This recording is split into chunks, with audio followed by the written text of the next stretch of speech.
Ladies and gentlemen, welcome to the World Series of Fighting 13. We are live at the Sands Bethlehem Casino Event Center, and we are ready to kick off the preliminary card. We'd like to welcome our viewers that are joining us at WSOF.com. Our first fight is scheduled for 3 rounds in the World Series of Fighting Flyweight Division. And now, introducing on the blue side of the decagon, his record, 8 wins, 5 defeats, standing 5 feet 7 inches tall, weighing in at 126 pounds, fighting out of Sao Paulo, Brazil, introducing Sidemar Honorio.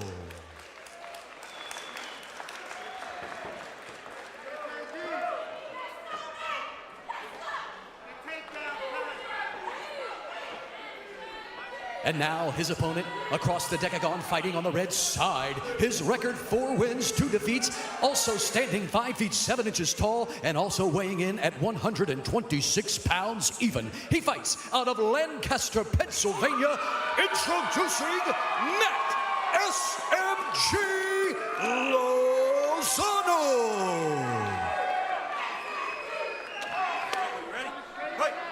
So we get things going on here in the flyweight division from Bethlehem, Pennsylvania. The one thing you can always count on, boss, in the flyweight division, it is going to be extremely quick. They're going to fly.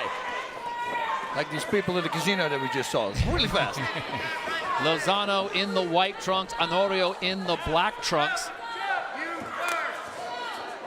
Honorio quickly showing the range, how high he can go upstairs, and Lozano comes back with 2 light right jabs. It works if you look down and kick high. It's better if you look at the target and you kick the target. You kind of tell your opponent where you're gonna kick, where you're gonna connect. Well, I can do that too, he said. No question about it. Amazing how these guys can generate so much power as they both weighed in at only 126 pounds. Wow. Gotta watch out jogging at the beach. Went missing before the fight. One fighter went missing. Flyweight division here from Bethlehem, Pennsylvania. Boston is always the situation in the preliminary fights. These guys obviously trying to put on a great show. First and foremost, get the win, but second of all, impress the management of the World Series of Fighting so they get on the big card. That's the trick. You know, everybody wants to be on the main event. Well, he's challenging him. He's challenging Matt Lozano, saying, hey, you gotta come, you gotta do something. Honorio speaking in Portuguese, calling out Lozano there. Yeah, I come. Is it really wise? I don't know. Is it wise to call your opponent out here in round number 1? I just think it's a very smart thing what Lozano is doing. He's picking his shots. Yep. You know, he just caught the single kick and returned with a straight punch. Now again, very good Lozano punch. comes in quickly. Yeah, okay, you want me to come? Here I come. He's quick to step away and walk away casually as Matt Lozano. Nonchalant. And even gets a situation where he respects what Honorio can do as a black belt in Brazilian Jiu-Jitsu on the ground, doesn't want to get entangled with any submission attempts. Yeah, he goes, I'm a blue belt.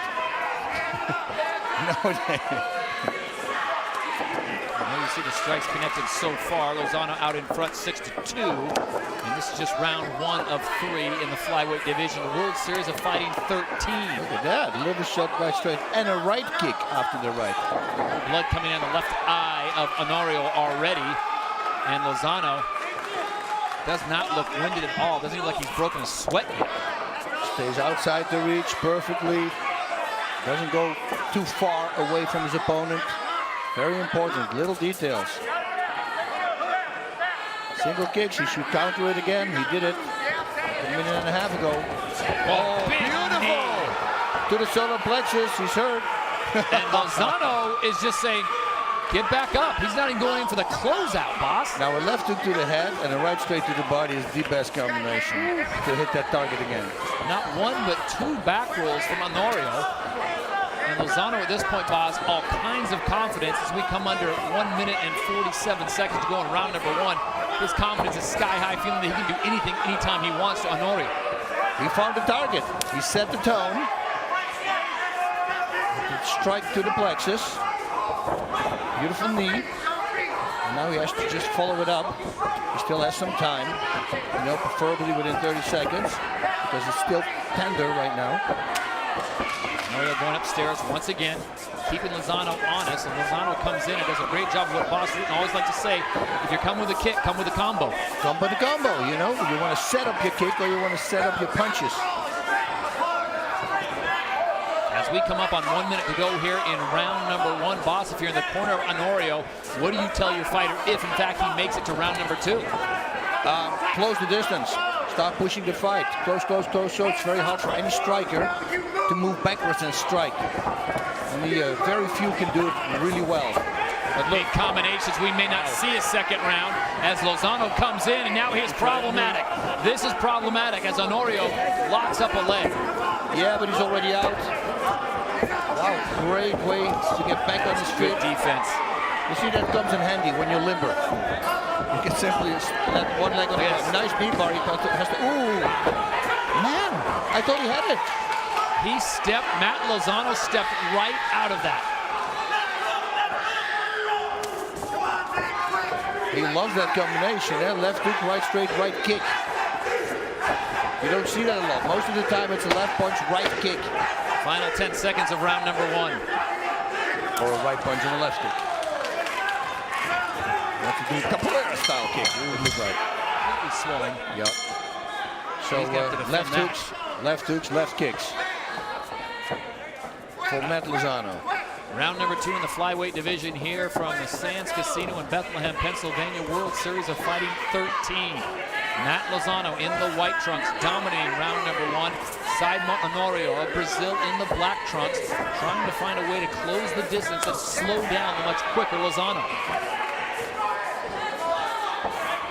Lozano moves really well, has great distance. You know, every time he's on the outside of those strikes, you see? Not too far away, stays inside that reach so he can counter. It's the speed of Lozano, or do you think Honorio is just telegraphing his punches? Because it looks like Lozano can just see him coming and just steps away. That's what happens if you load up your punches. You know, and he was making him angry in the first round when he started challenging him. Come, come, come, come. You know, you don't want to be excited in a fight. You want to stay calm, like Lozano is doing. Just relax, going for a heel hook now. And pulls out easy again. This might be the best opportunity for Honorio if he can get this and lock some kind of submission up on Lozano, because the standing game is just not working. Control's going to try to throw him over to the right now, like this, boom. And it's the climb on top though, which is going to be hard because the legs are in between. All right, boss, if you're coaching Matt Lozano, who's one of your students, what do you tell him right now to escape? You got to be on top, just like that. His leg is caught, but there's nothing there. You know, you can try, let me see, push and pull machine, push the toes and pull the heel with your hands. But since there's no hip locked up, you can escape real easy. It's like going for an armbar and you forget to cover the head with the leg. It's the same with leg locks. Leg locks, you need to cover the hips. You need to lock them up, otherwise they roll out. Back to a striking game we go. Honorio was fishing for something the entire time, couldn't come up with it, and now this is back in Matt Lozano's world. Yeah, so calm, and relaxed. And of course that helps also in the submission in the stamina department. The more calm you are, the better it is. That was a nice elbow though. If they would have connected, that could be trouble. Trying to find a way to get through the guard and make something happen. Lozano needs to get him off. He can simply stand up, push the knee backwards, and then sit up. He's controlling the left wrist of Honorio. Because the foot is in between. Yep.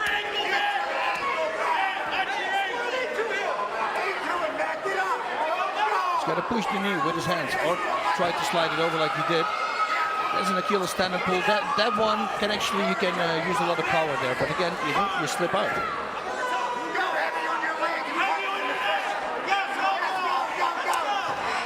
So Honorio's going to go to work on the calf. I've never seen that. We were talking about it before the fight, and you were saying some of the things you've done to get out of some. He should kick his butt right there, Lozano. Like literally with his other foot, kick his butt, so then he can pull out. You're not saying figuratively, but literally kick the butt. Literally kick your butt, and then you can pull your leg out. 1:30 to go here, round number 2. This one's scheduled for 3 in the flyweight division from Bethlehem, Pennsylvania, as we get started on World Series of Fighting 13. Matt Lozano has been in control, clearly winning round number 1. This is round 2, and Sidemar Honorio, Brazil, in the black, and now with the mount. Wow. But Didn't last long. didn't last long. And we think Lozano is that great striker, which he is, but he has also 3 submission wins, as you mentioned before. You know, all finishes actually, all his 4 fights that he won are all finishes. He should push him backwards. He should push him backwards. I'll go for a heel hook. That's it. He might have it now. You can also push the toes down with your right hand now. He can. That's a lock I did to a guy in Japan one time, and nobody even saw what it was. Well, he's returning the table. Inverted heel hook. And it looked for a second there that Lozano might be in trouble as he grimaced in pain. And now this is pretty much just taking shots to the rib, giving him opportunity to rest. He's going to try to spin out of this. Now, he's out again. Trying to heel hook back. That's some high-level Brazilian jiu-jitsu, boss. I mean, these guys are throwing stuff at each other right and left. They're going for leg locks, but those kind of leg locks, you know, you make them really tight. You have to make them really tight. Now he should do it. Ah, man, I gotta put on my face with the push and pull move. So final moments going away here in round number 2. We will go to a 3rd and final round. Question about as we go to the 3rd and final round here in Bethlehem, Pennsylvania. Matt Lozano in the white trunks, Sidemar Honorio in the black trunks. Kick he's gonna do. Round number 1 clearly to Lozano. Honorio did a much better job in round number 2 getting it to the ground, but did he do enough to win the 2nd round? That's the big question, yeah. And he looks more beat up. So the more damage. Oh, that was a nice kick. Oh! Uh-oh. Something happened with his arm. Oh, and we've got a serious break in the left arm of Matt Lozano. It hangs down. Ladies and gentlemen, this fight, it ends at 28 seconds of round number 3. Officially, this is a technical knockout. Your winner, Sidemar Honorio.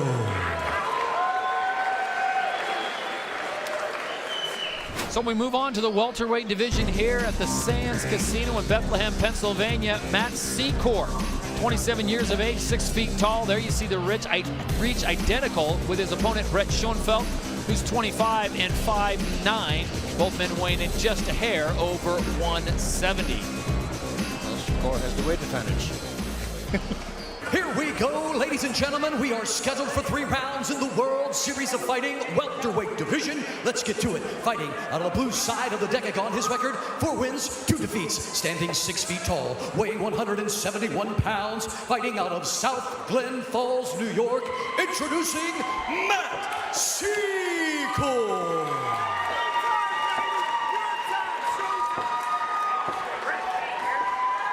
And now, his opponent across the decagon on the red side, his record, 7 victories versus 5 losses, standing 5 feet 9 inches tall, weighing 170.5 pounds, fighting out of Hollinsdayburg, Pennsylvania, presenting Brett Showtime Shoenfelt.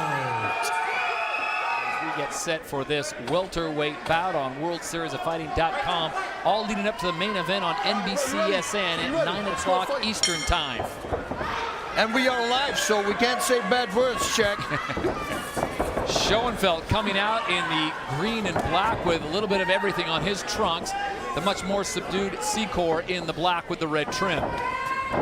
Nice. You see this many times. One of the fighters is a southpaw, inside low kicks with that strong leg coming all the way from the back. So the takedown goes the way of Matt Secor. Shoenfelt puts him into the lock and arches up the back. And he wanted to stay away from this, I think. I know he's great on the ground, and he's trained for 7 years with no gi, you know, so he's great on the ground. But if your opponent has all his wins coming by way of submission, you know, maybe keep it on the feet. Boss, do you look at your opponent's resume, that he's a no-gi guy, that he's, you know, karate, jiu-jitsu, black belt, whatever it is? Of course, they go on YouTube, I guarantee you that, and they watch all his fights.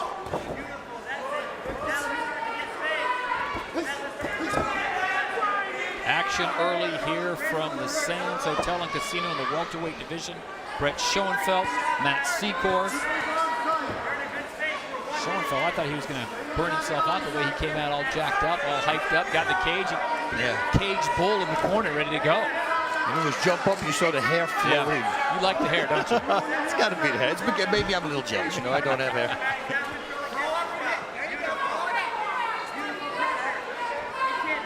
He's got to pull himself away, create some space so he can start striking.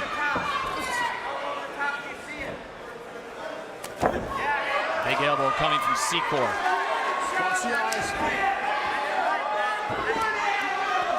This is always bad for the person on the bottom. Yep. Against the black belt, it's probably not going to pull off a submission, or a brown belt, sorry. I'm talking about Secor. He's a brown belt in Brazilian Jiu-Jitsu. So he's trying to go to side control here. Which is very smart. Now watch this, he's going to go to work on that side rib cage with the knees, I'm imagining. There we go. The only thing you have to do, though, is buck up. I always tell people, once they put a knee on your belly, buck up. You might also go for a straight arm bar on the left arm. And of course, there's a lot of submissions you can do. You can even go for a leg lock. If you got to step in, though, you got to grab the leg and just step in. With your left leg in between the legs, fall back. You got an inverted heel hook there. Is Price Secor's not unloading on that rib cage with the knees? Bring him in? I would always do that. Yeah. Knees to the body, there's nothing worse than that. And especially in this situation, his opponent can't see him coming. And if you nail him at the moment he's breathing in, that's the end of the fight. There it comes. It's a shoulder. Start kneeing the body. Move those hips away a little bit and just let the leg fly. There it is. Yeah. But you should keep the hip stationary away from the body so that the knee can travel longer. Big Dan Murgliata leaning in, telling the fellas they got to keep working. There we go. He's going to try to put him in the guard. It's not working right now. Strikes are just to irritate Shoenfelt. And that might set up a submission. Shoenfelt is smart, puts him back in the guard. So Secor works to get that side control and is unable to do much with it. So now he's back to a situation where Shoenfelt feels much more comfortable, locks him up with the closed guard. Yeah, there's almost nothing you can do from there. There's almost no submissions. Yep. And then on top of that, you know, but still your opponent in the striking department has the upper hand. And for the judges, you're going to lose. That's how it is. It's probably the least I've ever seen a referee Dan Murgliata move in any fight. He's just standing there just admiring the artwork and telling the fellas to keep working. Yeah, that is funny. And if he stands him up, boss, the big loser's got to be Matt Secor, right? I mean, he's got the situation. He's on top. He's working, unable to do anything with it. If Big Dan decides to stand him up because they're not working, he's going to lose out on a great opportunity. Yeah, he needs to work harder, I think. I'm actually amazed that the referee doesn't put him back up yet. Shoenfelt staying very active, and look at this. Now he's going to go for something. Secor sees an opening, he goes for it. It's just an Achilles tendon pull. Now he can crank the ankle, though. Now he's got to arch his left shoulder backwards. If he does that, he can really crank that ankle. Shoenfelt does a great job defending that. Steps through as we come up to the final seconds of round number 1. And that'll bring round 1 to a conclusion. So, well, now Shoenfelt is warned. He doesn't want to go to the ground anymore. So here we go, round number 2 in the welterweight division. Shoenfelt in the green and black. Matt Secor, who I'd have to give round number 1 to, in the black and red trim. Wow, snaps head off to the midsection. Nicely done.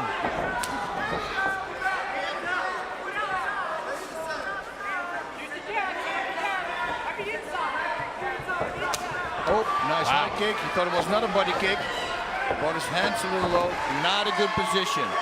Bit of a judo toss there by Secor. It is, you know, just a lot of strength, upper body, boom, toss him down. If he keeps him here, this round again, he pretty much has it in the bag. If it doesn't, if there's no submission or knockout coming in the last round. He's going to go for a full mount now. He's got great positioning here, boss. He's got the cage on his right. He's got a full mount. Now, if you're Matt Secor in his corner, what are you telling your fighter? Push yourself up, jump up to his chest, start raining down punches. Watch the eyes, watch the eyes.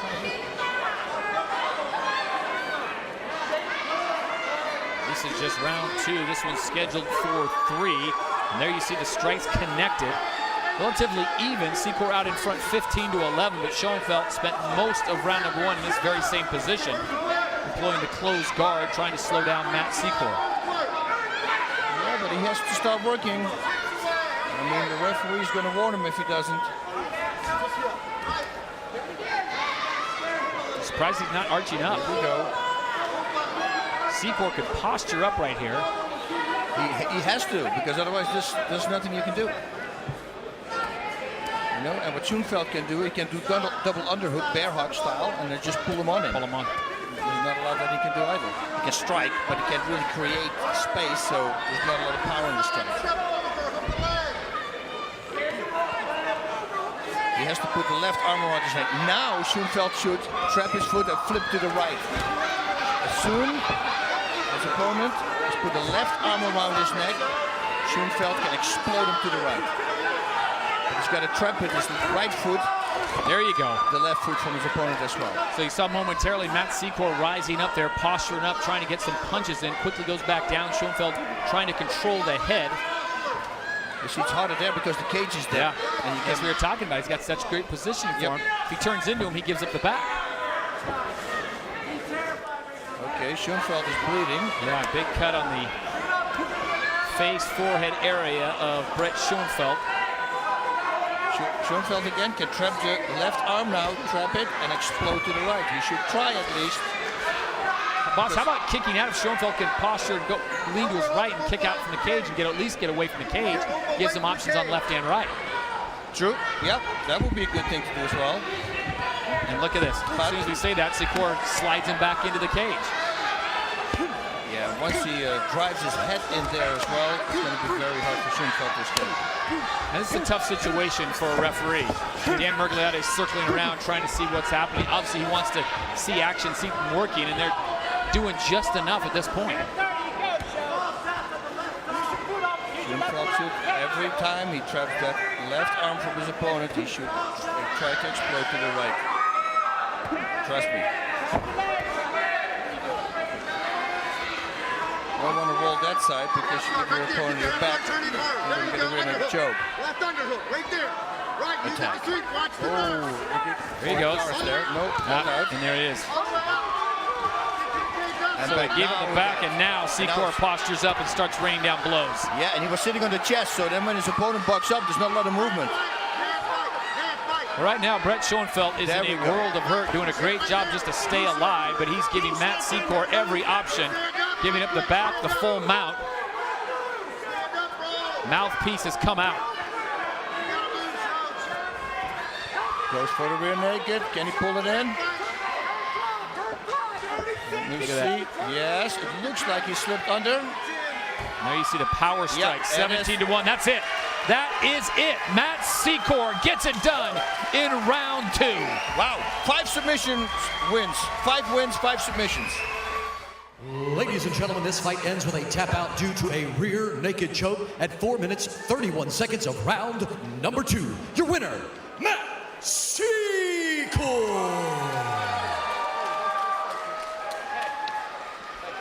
Ladies and gentlemen, once again, welcome to the World Series of Fighting 13, and welcome our viewers at WSOF.com, streaming live. And now, introducing, we are at a catch weight of 120 pounds in the female World Series of Fighting division. Introducing on the blue side, her record, 0 wins, 1 defeat. Standing 5 feet 3 inches tall, weighing 120 and 1/2 pounds, fighting out of Boonton, New Jersey, introducing Brigitte Narcise.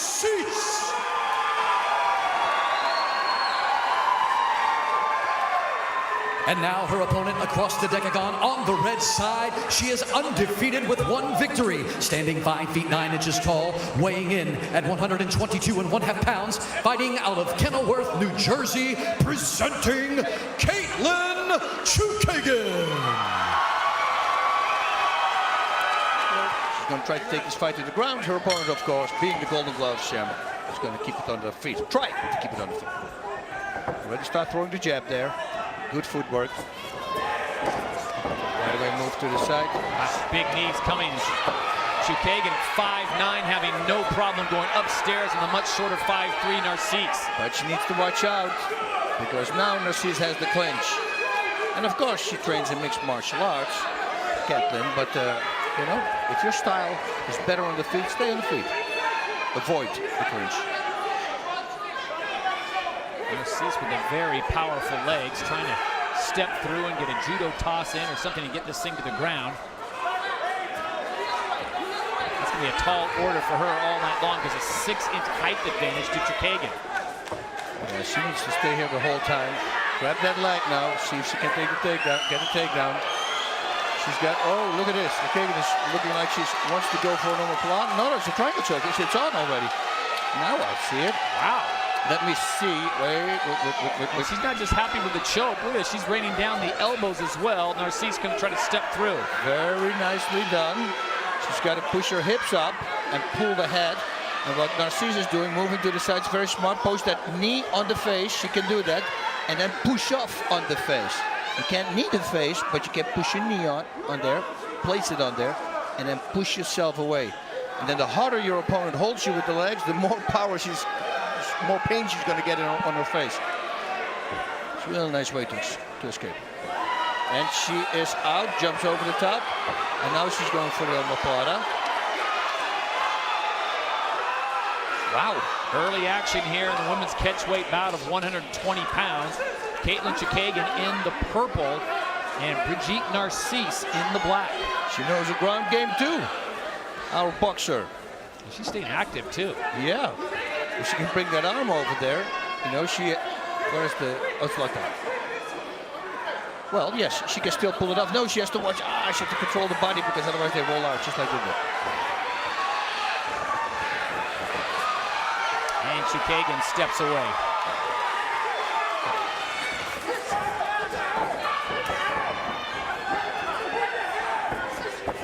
Nice jab landing there.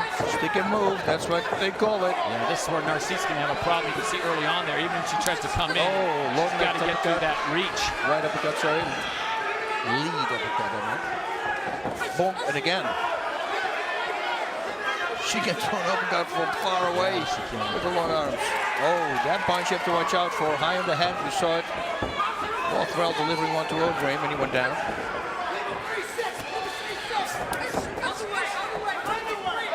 Narcise has to watch out with the single kicks. I always talk about it, especially against a great boxer. The only thing they have to do is throw that cross, just like that. But then at the moment they kick. See, now she doesn't go for the clinch anymore. Yeah. Inside kick there from Narcise, spinning back fist.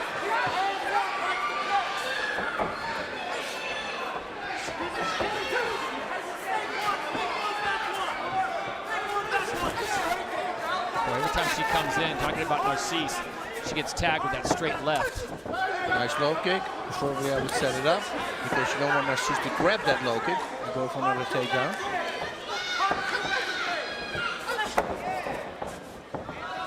Wow, great footwork here by Katlyn Chookagian.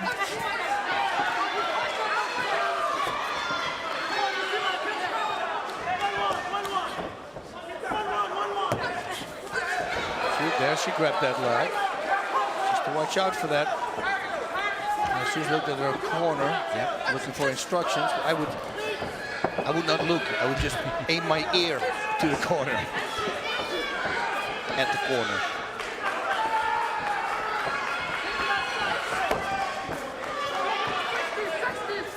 Under 40 seconds to go here. Round number one. This one's scheduled for 3. Catchweight bout, World Series of Fighting 13. From the Sands Hotel and Casino in Bethlehem, Pennsylvania. Narcise looked like she was going to get a takedown, and Chookagian just steps away. You know, it almost makes me look. She wants to go for almost for knee, but in front of the heel hook. How about this? What do we got? 15 seconds. She's got to pull the knee. Yeah, there we go. She's got it on. She's got a Final 10 seconds. Now they go. Great defense here by Chookagian. Wow. It developed kind of slow, but I give Narcise a lot of credit, boss. She went for a little bit of an unorthodox move there. Needed something, a game changer, to finish up round number one. As we get set to start round number 2, we'll go back and listen in on what their corner, or her corner, excuse me, told her during that stoppage time. You need a mouthpiece? Breathe. Okay. Deep breath. Now forget all the hype, and do what you do in the class, in the training. Do you understand? Just like you do. Believe in yourself. Let her exchange, then take her down. Go all the way. Do you understand? Do you understand? Okay, the end was good, but still, I think we're behind with this. All right? You gotta catch up. You gotta work. Okay. Look at the footwork. She's so nice, so great on her feet, constantly moving side to side, let her miss, working angles on her, punches, boom, boom, moves to the side. She's like a Marlon Moraes. He's quick. Caitlyn Chookagian. Reversed it, whole position here. Doesn't even want to go for a ground and pound. Doesn't want to take the risk. She goes like, okay, the leg lock got a little close. Let's stay away from that.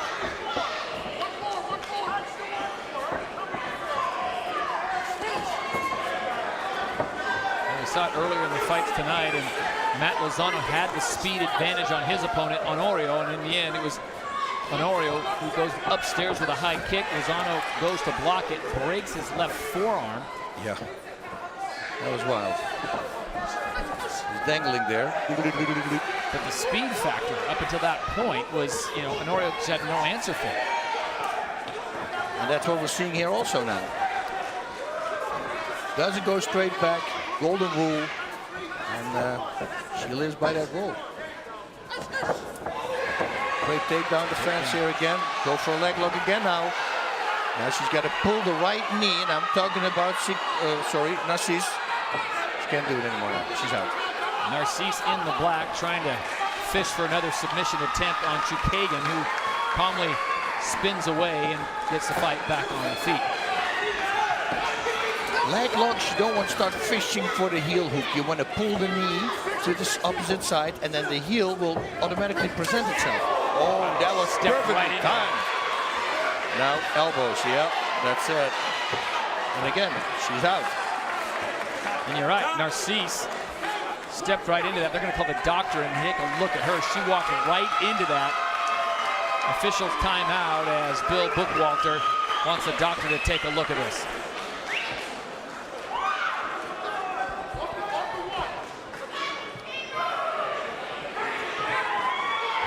No problem, they can still fight.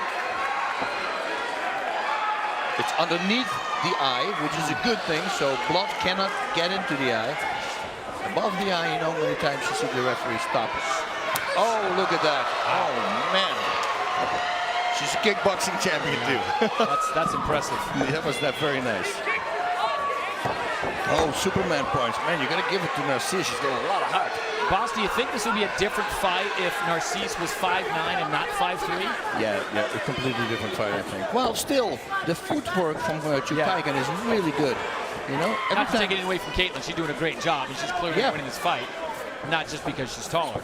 And it's like I said, it's like Marlon Moraes, you know. She never stands in one spot, constantly moves. And you got to be impressed with Katlyn Chookagian's poise inside. She's not getting away from what she knows how to do. You know, it's gone to the ground a few times.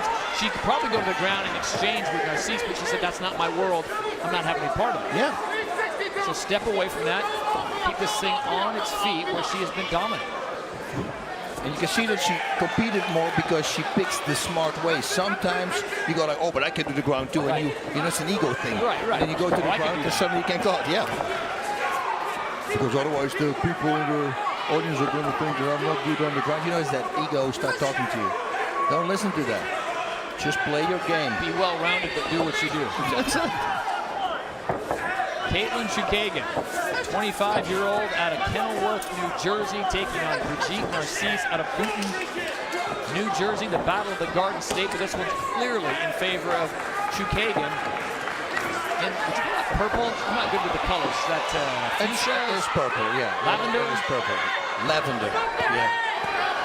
Lavender, when you say that, you smell that flower, lavender. Wow. And again, Narcise is the flower. The lavender is also. It's like a plant flower thing. Botany. I gotta look that up. With Boss Witten. I Googled it.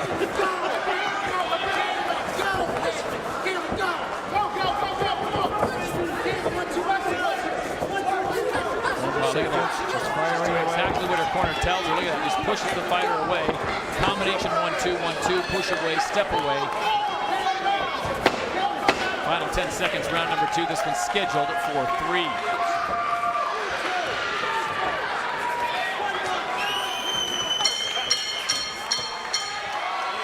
Very powerhouse.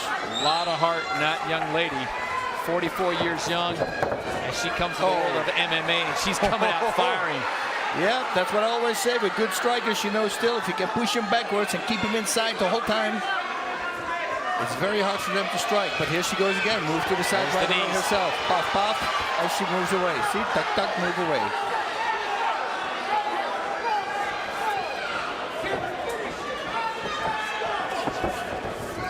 Expect that right uppercut coming again.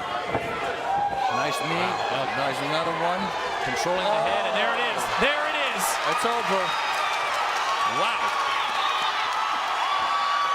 Oh, yeah, that was not enough. Ladies and gentlemen, referee Bill Bookwalter has seen enough to stop this fight at 38 seconds of round number 3. Your official technical knockout decision, your winner, Katlyn Chookagian. Katlyn, wow, what an amazing finish. And you know what blew my mind about it? I was in between rounds, and between the second and third, I'm in your corner. I hear your coach, Frankie, telling you, she's bending down, she's rushing forward. Take a step back, throw that knee, land it, and you'll knock her out. You did exactly that. How awesome does that feel? It's awesome. I mean, I might have the best coaches in the world, and you know that shows on me outside. All my teammates and everyone else, we train hard every day, and it shows in the cage. We're doing pretty good right now. You know what, the knee's what put her away, but you were peppering her from long range with boxing, with punching, with kicks, and with knees, and it seemed to all flow from your footwork. Was that part of your strategy coming into this fight? Yeah, I mean, we're big on footwork. A lot of us have a little bit of a competition going on, but, you know, I've been doing boxing since I was little, so I pay attention to details, and we just try to learn from each other, and it shows we're all doing good, and it all's coming together inside in the cage, so. Well, what is this competition you have going on? Oh, a couple of us have a competition. I think me and Corey, he's on his phone, so he's not paying attention. But we have a competition who has the best footwork, and I think I did pretty good tonight, so. I think tonight you took the lead with this victory. Congratulations once again on an amazing performance. Thank you. Scheduled for 3 rounds at a World Series of Fighting catchweight of 160 pounds. And now, introducing on my right, in the blue side of the decagon, he is undefeated with 1 victory, standing 6 feet tall, weighing 155 1/2 pounds, fighting out of Uniontown, Pennsylvania, introducing NyQuil, Nick Browne.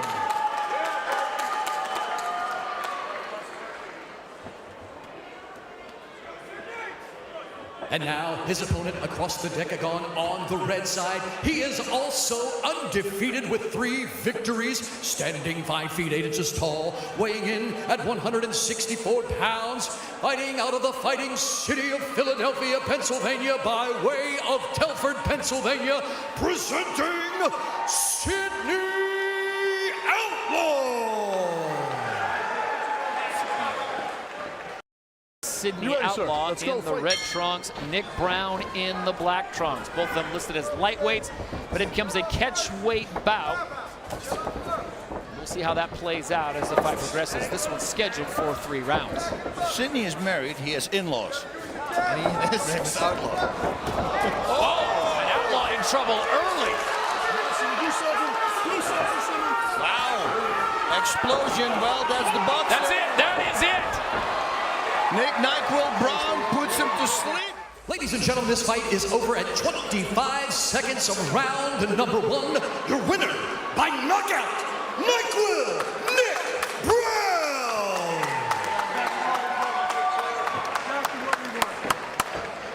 And we set it inside the cage. Our Joey Varner standing by with Nick Browne.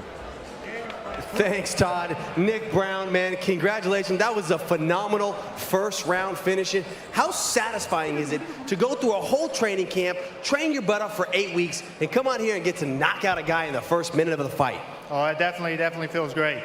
Tell you, working that hard, it's great to get the knockout. Me and Sidney had about 4 weeks, kind of short notice, but came in here and got the knockout and real satisfied.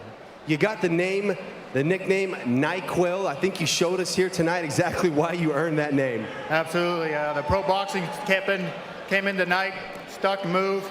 He came forward, ran into what maybe was a jab. I can't remember right now, but dropped him, and the wrestling took over and finished. It was a fast first round, but was there anything at all that surprised you about this fight? No, I knew he was coming forward. He was strong. He likes to lay on people and grind out fights, and I like to finish fights. I came here, finished the fight. I'm glad about that. You like to finish. We'd love to watch. Congratulations once again, Nick Browne. Thank you. Thank you.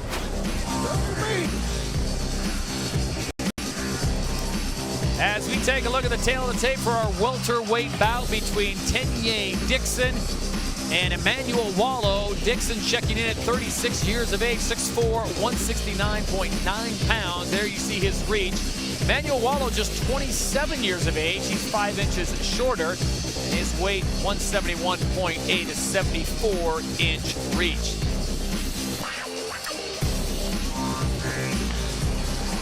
We are scheduled for 3 rounds in the World Series of Fighting welterweight division. And now, introducing on the blue side of the decagon, his record, 11 victories, 10 defeats. He stands 6 feet 4 inches tall, weighing 170 pounds, fighting out of Baltimore, Maryland.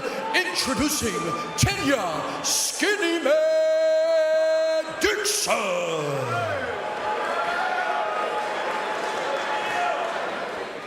His opponent on my left, on the red side, his record, 6 wins, 1 defeat, 1 draw, standing 5 feet 11 inches tall, weighing 172 pounds, fighting out of Jersey City, New Jersey, presenting Emmanuel Walo.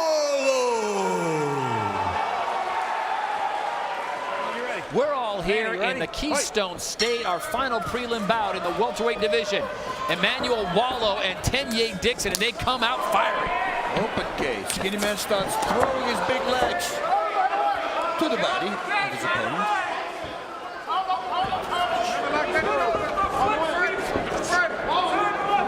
Dixon has his opponent Walo up against the cage, using all 6 feet 4 inches of that frame to push the 5'11" Walo into position. I'll tell you what, the strength factor, just on the eye chart, you look at Walo, this young man he's got some muscle on top of muscle. Yeah. Big swing there to the top of the head. Nice body lock, puts him on his back. The Skinny Man. You like that name? I like that name. I love that name. He Walo some just fights threw by, the Skinny Man. By submission. It's because long limbs, I always say, are easier to submit. It's harder for an opponent to escape. Also, when you have longer arms and longer legs. So Dixon now trying to figure out this conundrum that Walo's got him in after that big throw. And that was a big throw. Walo just threw him to the canvas.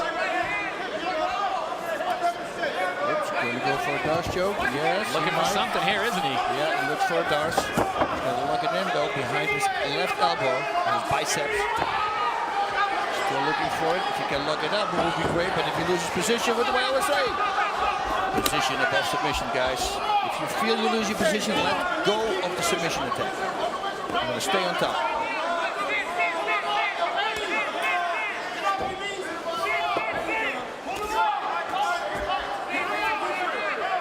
Great work there by the Skinny Man.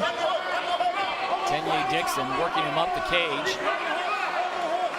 It's Dixon in the black trunks, Walo in the gray trunks. You know, Dixon right now should start kneeing the leg, the thigh, really hard. He's got that left quad just exposed, goes to the inside. He needs to do it the right one and load him up from the back all the way. Stick your leg out, stretch it backwards, and then boom! Referee Bill Bookwalter telling the fellas, let's keep the action going. There you go, he's gonna break him and stand him up.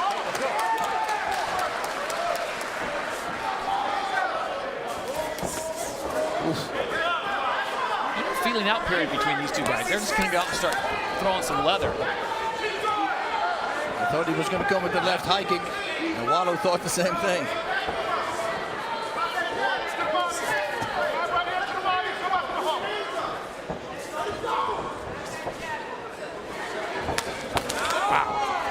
Good exchange.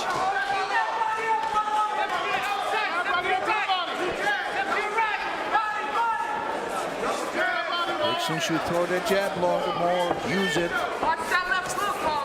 Keep him at bay there. Throw a big one after it. Wow. Nice. I like that. Grabbing the leg, you know, single kicks. Here we go again. Don't do it. Don't do it. Boston 101. If you're gonna come with a kick, come with a combo.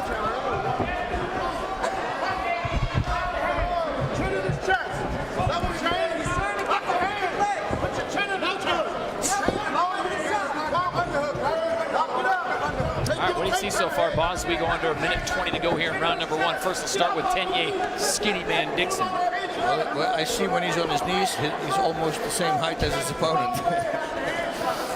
But he right now, I would say, he's doing really well.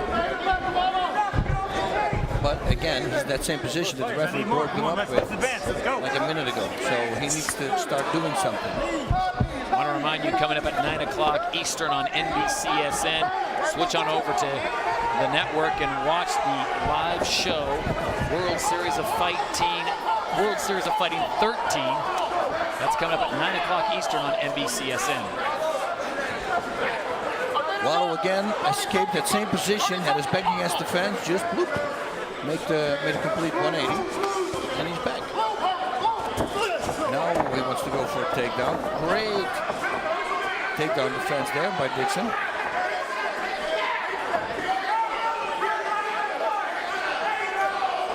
Now Walo has him pushed against the fence. Let's see what he's going to do with it. He also can rain knees now. Right knee inside low kick, left knee inside. Final 10 seconds here, round number 1. He's got to watch out because you see Dixon has his hands there in between his legs. It means he might suddenly lift him up.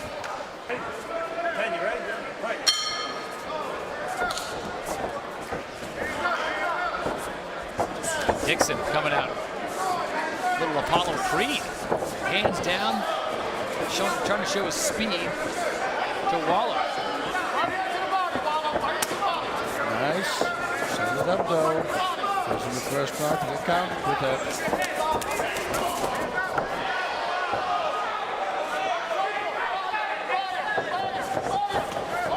Wow. Oh, nice. Walo bringing that big right overhand. And now right away he pushes him back against the fence.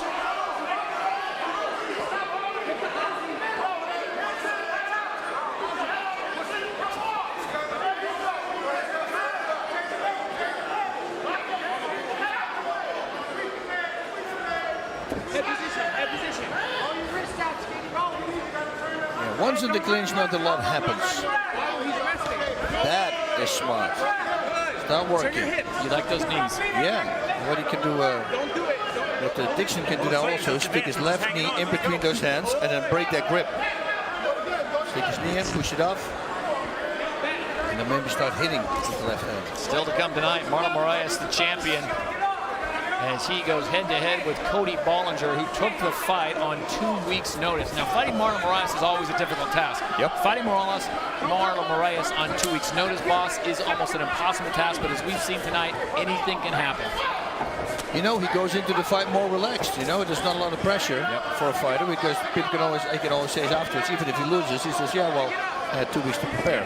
And it is a catchweight bout, so even if he did lose, the belt would stay with Moraes, although Moraes has said that if he loses, he'd give the belt up.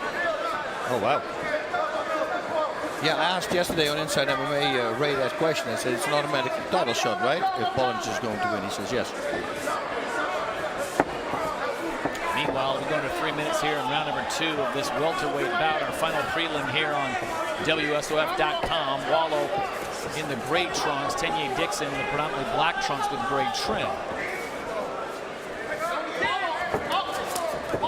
There you see the strikes connected through this round. Dixon way out in front, and another flurry as the skinny man comes forward.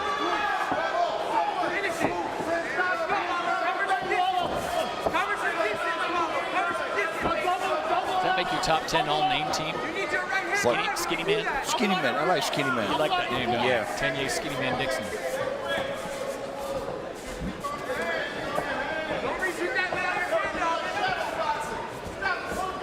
Yeah, we should find out what the best top 10 names Boss's are. that's what I'm saying. Boss's top 5 names. Oh, yeah. Let's stop paying attention to nicknames. One of the more creative ones is Nick Browne, who we saw in the earlier fight. NyQuil Nick Browne. That's it. How does he not have a sponsorship deal with that company? Yeah, that would be something, huh? Especially when you get the knockout in 26 seconds.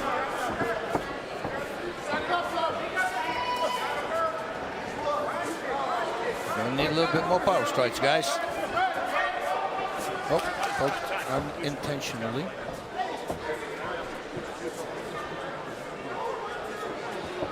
Timeout for NyQuil.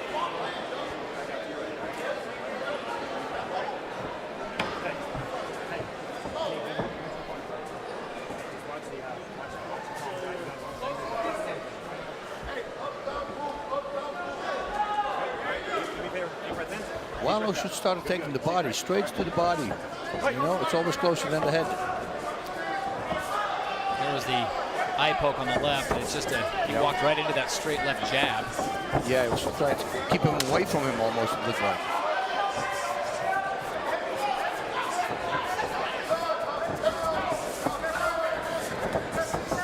Tries the overhand, he's looking for it, but he needs to step in deeper because the target is far away.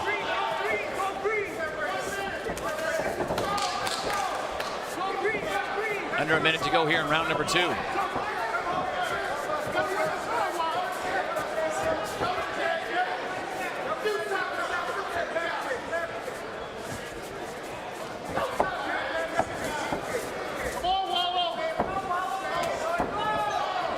I'll tell you, Tenyeh Dixon can go upstairs so easy with those head kicks. Yeah, for him it's like he's kicking a knee.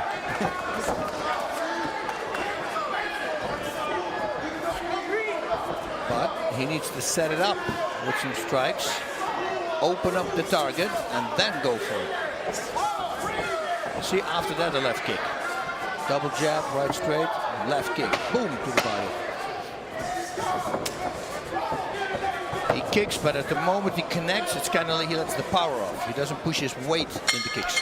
So we will go to a third and final round in the welterweight division between Emmanuel Walo and Tenyeh Dixon.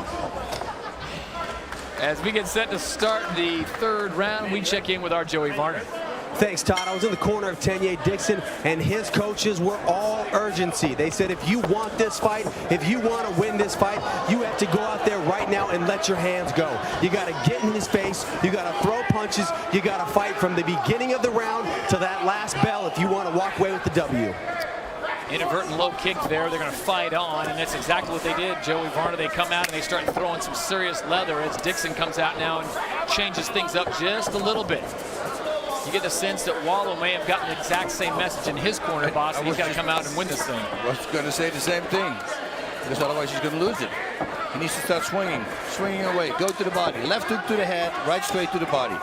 For all the fighters, try that combination out. Simple, pretty much always works. Because if they block the left hook, you have a straight path there to the solar plexus. And against a tall guy, that's a good target.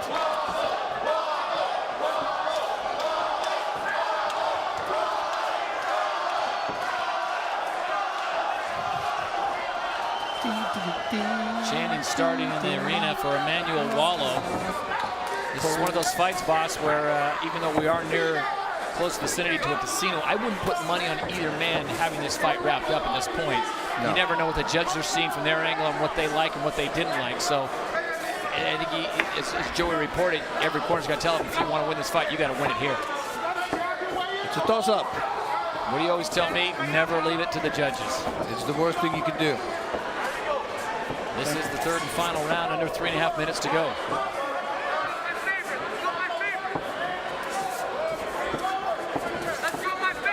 There he came. He found its target. Needs a little bit more power.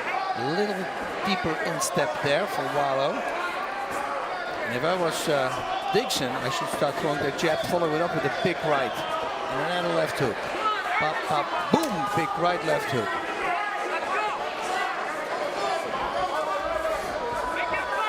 Walo doing a better job of fending off that reach and those jabs.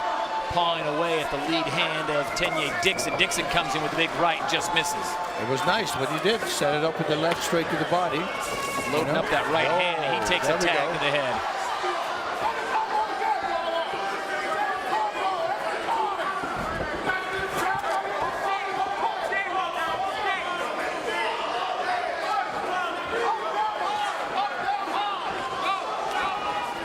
There it was. There's what Joey Varner was reporting from Walo's corner. They were looking for is that big overhand right. Because it's a long punch. You need it. Full clothesline. People go like, oh, really? I also have a video close of that. You see when I hit it back with the clothesline, the amount of power that you generate, it's very hard for an opponent even to block it. Even when he puts his hands up, it goes straight through. When done right, of course. And it's a long punch. You're going to need that against a tall opponent. That's what he should do. And again now, body shot. And you know, let him get used to the body shot. And then suddenly, boom, come with the right hand over the top.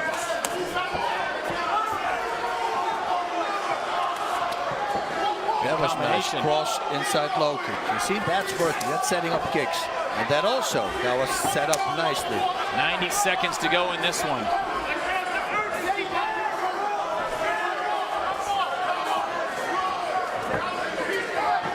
Oh, nice. Question mark kick. Wow. Again. Dixon can snap those off nicely. Yeah, make him think it's a front kick and then switch it, a little switcheroo to the roundhouse. To the Yodan. Now what's your Yodan getting? Roundhouse kick to the head.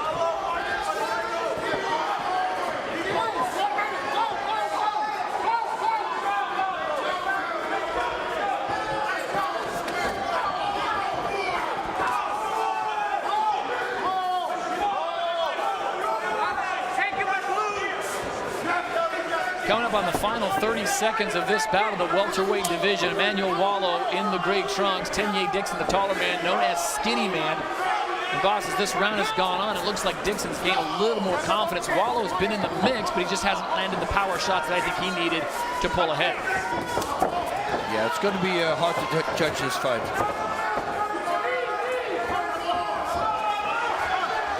Walo trying to get the takedown here with the final 10 seconds coming up. Watch the trap! Watch the trap! And this one will go to the judges.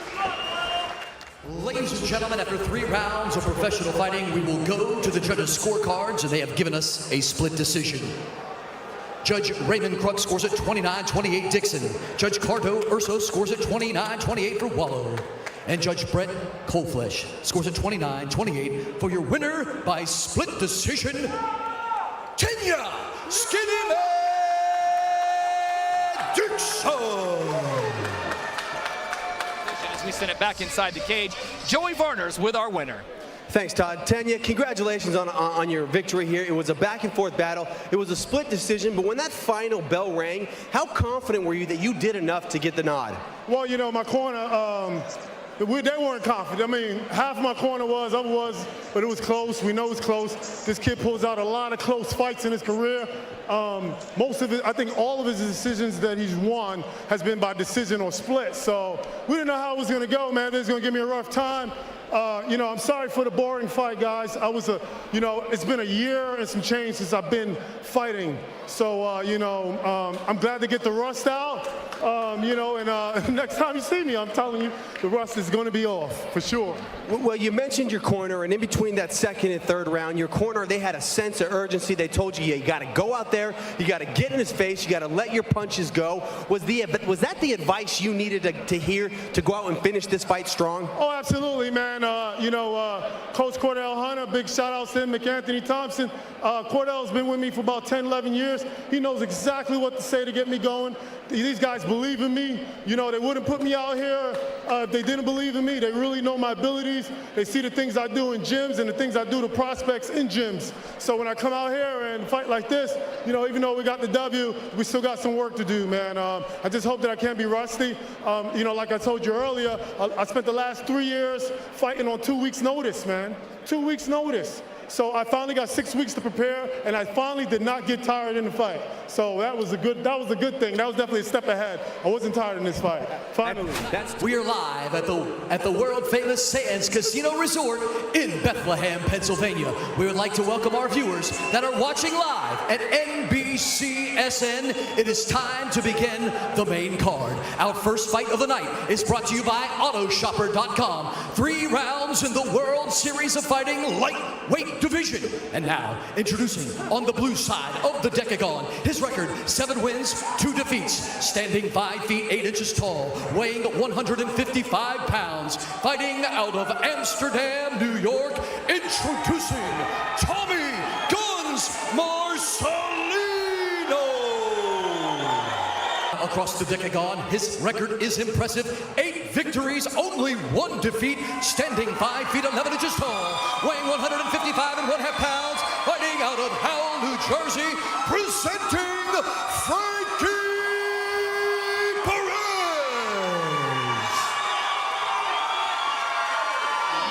So the 2 master coaches now giving these guys opportunity to showcase their skills.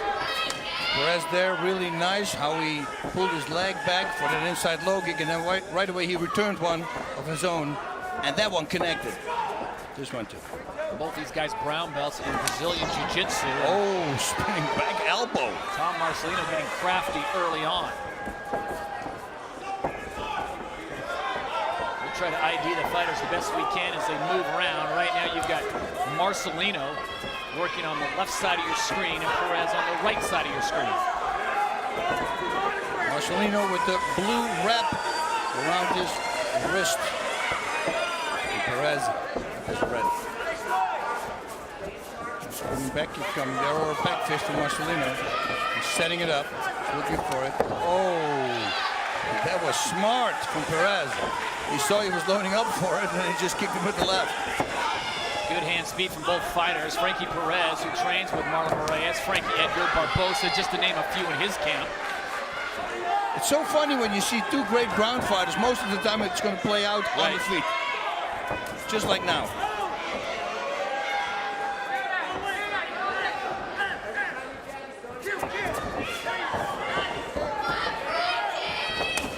Wow, they come together. Wow. Simultaneous kicks connect.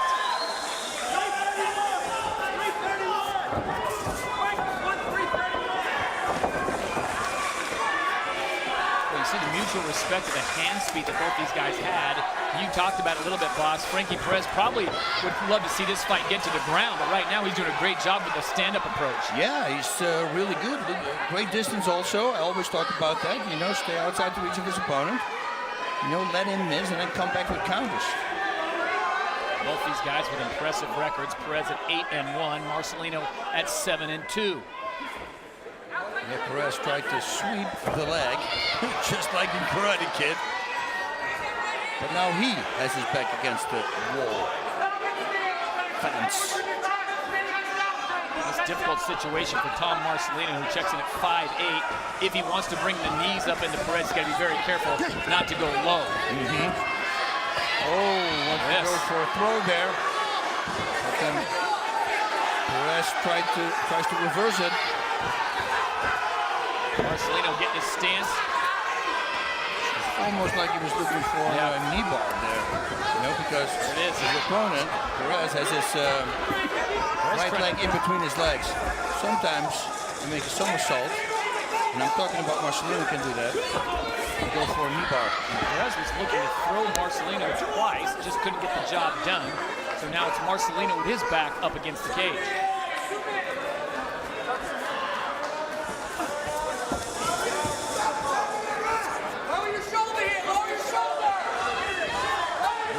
First of 4 fights you'll see tonight. World Series of Fighting 13 live from the Sands Casino in Bethlehem, Pennsylvania. Can he get the takedown now? Let's see. Marcellino going for it. Yep, it's on the ground. Oh, but he can't keep it there. Perez with a nice job of getting back to the feet.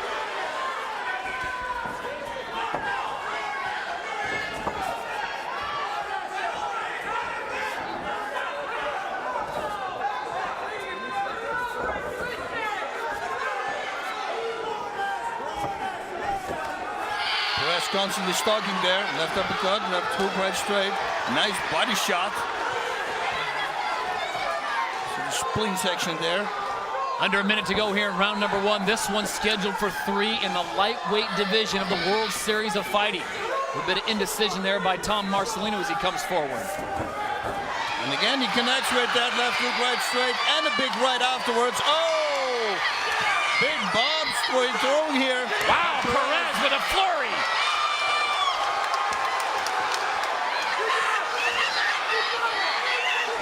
Oh, I was just going to say he's going to throw a knee. So it's Frankie Perez who comes on strong here in the latter parts of round number 1. That's what he should do. Move to the side, start raining down knees to the body. His right knee to the body now. Load it up and just start pumping away. Perez looking to his corner for some direction. Final 10 seconds of round number 1.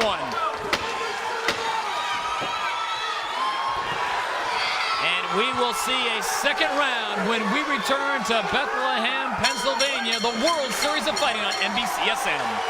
Taking this fight on short notice, less than 2 weeks, coming down from 170.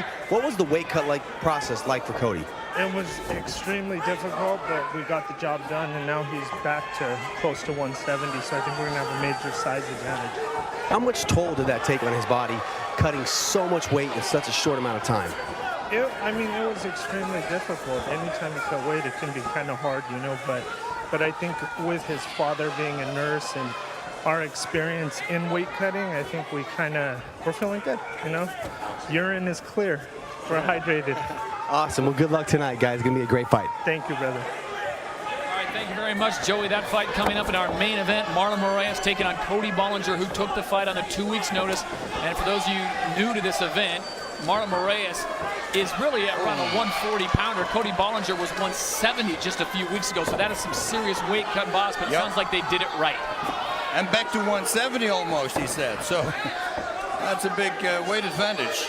Back inside the cage here in Bethlehem, Pennsylvania, Frankie Perez coming forward on Tom Marcellino. Yeah, Perez is doing a phenomenal job. His striking is better than his opponent. He just keeps him on the outside the whole time, and he's just sticking, pumping away with all his strikes. All right, if you're Tom Marcellino's corner, boss Rutan, what are you telling your fighter during that last change?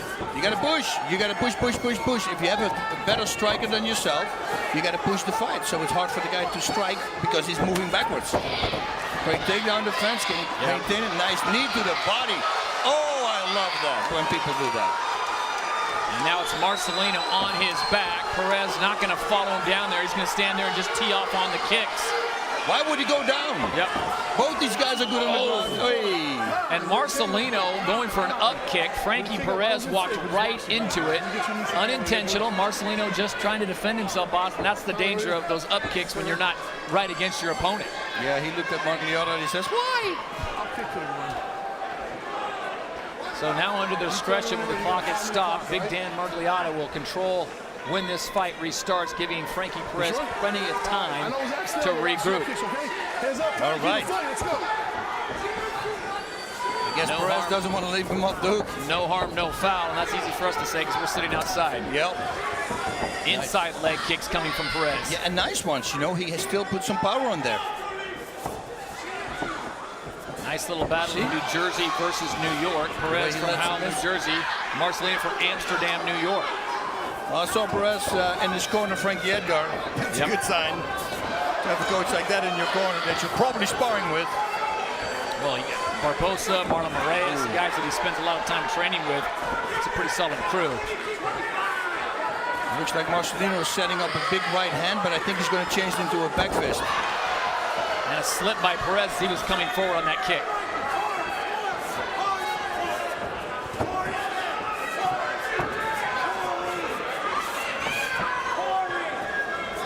You see the wealth on the left temple of Tom Marcellino. And that could have come from a number of shots from Frankie Perez. He's had elbows, he's had strikes, he's had kicks. Kicks, everything was there.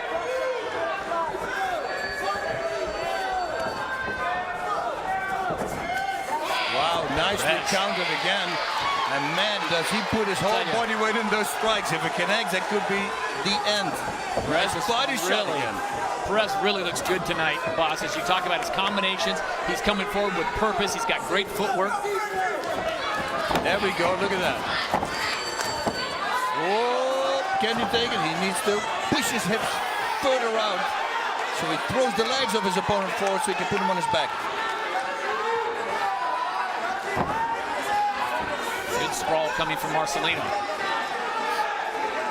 Getting that stance wide when Perez goes for the takedown. Nicely done. Can he keep it there though? Still, So like Marcellino that. can back up. Yep. Marcellino gets back to his feet. Perez now looking to his corner once again. And both men looking to the Jumbotron as we go under a minute to go here in round number 2. Boss pointed out Frankie Edgar in the corner of Frankie Perez, one of the guys that is coaching him from just outside the cage. Boss, you surround yourself with good people, good things usually happen. That's it. You know, they always say you're only as good as your sparring partners, you know? And I think that statement could very well be true.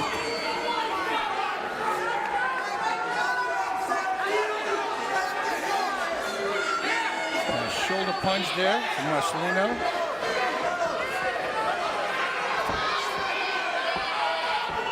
Again, Marcellino looks like he might even roll in and try to go for a knee bar there. I don't know.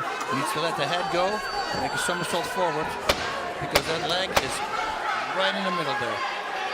Final 10 seconds of round number 2, so we will see a third and final round in this lightweight bout when we return to Pennsylvania live on NBCSN. You're watching the World Series of Fighting 13.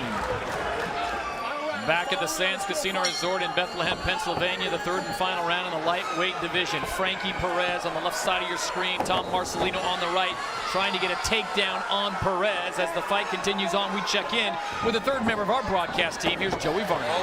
Thanks, Todd. I had a chance to speak to Ricardo Almeida, Perez's coach, in between rounds. He said they love what their fighter's doing. They want to see more pressure. Keep pressuring him. Keep letting your hands go. And when he does that, the opening for the takedown will be there. We talk about some of the best coaches in the business. Ricardo Almeida certainly on that. And of course, Renzo Gracie in the academy for Tom Marcellino. By the way, it's good to, it's actually great to be a friend of Marcellino because his family owns a pizzeria in New York. So if you're ever in upstate New York, swing on by Tom Marcellino's family shot. Man, he just took a hard tumble. Yeah, that was a great low kick with the shin. He was moving away from it, so that means the muscles were relaxed. Adds on a little bit more effectiveness, if that's even a word. How about those power strikes? Perez 22-4 versus Marcellino. Yeah, Perez is really finding his range, everything. Look the way he moves backwards from those front kicks. And they're hard to see coming, you know, those kicks there from the ground. But still, he just deflects them and he moves out of the way. So watch out for an up kick, though. And Marcellino knows it. Wow. So the moment Marcellino gets to his feet, Perez is on the attack once again. This third and final round, boss.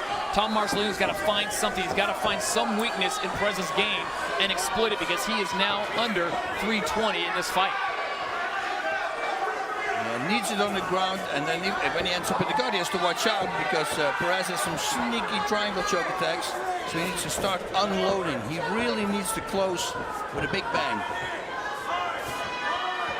Frankie Perez showing just how well-rounded he is. Initially thinking this fight would probably go to the ground where he would really excel in this world, and he has kept it on its feet for the most part. His striking certainly has improved. Yeah, he looks great. I'm amazed with him having only one way win by knockout. The guillotine, he should simply jump to the other side, stay out of the guard now from his opponent, or do that.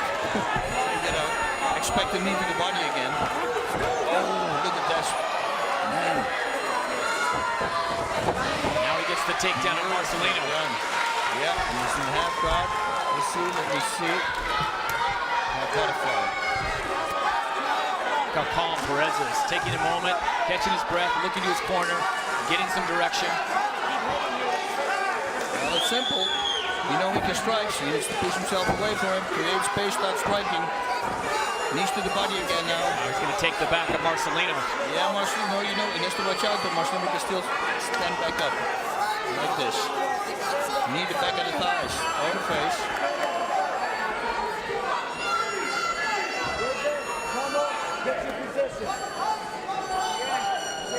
Very high-level fight here in the lightweight division, World Series of Fighting. Tom Marcellino, Frankie Perez, live from the Sands Casino Resort in Bethlehem, Pennsylvania. This is just the first of 4 fights on the night, and a great exchange, and a big shot there in the corner. Under 90 seconds to go.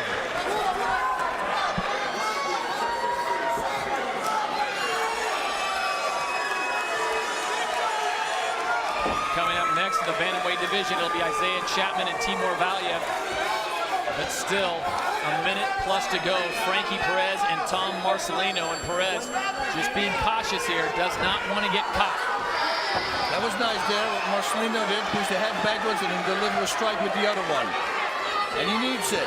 He's going to need a knockout in order to win this fight. Tom Marcellino's a tough kid, though. He has not backed away, but he just cannot seem to crack the conundrum that is Frankie Perez tonight. Spinning back kick. Landing.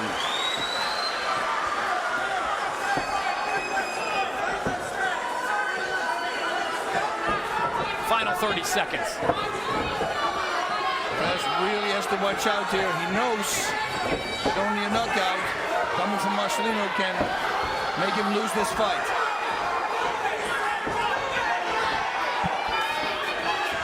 He's going to do that again with a spinning back fist what he just did. It looks like he's moving his hips all the time to the right. Most of the time that means it's either a back fist or a back kick. Final seconds of this fight. Oh. And it will go to the judges. Ladies and gentlemen, after 3 rounds of professional fighting, we go to the judges' scorecards.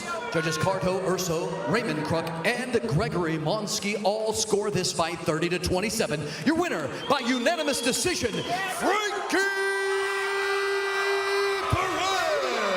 That's serious, baby. Great fight, baby. Great fight. For 3 rounds. It'll be Isaiah Chapman in the blue corner, Timur Valiev in the red corner. Chapman checked in at 134.8 pounds, 69-inch reach. And for Valiev, 24 years of age, 5'6", 135.5 pounds, and his reach at 67.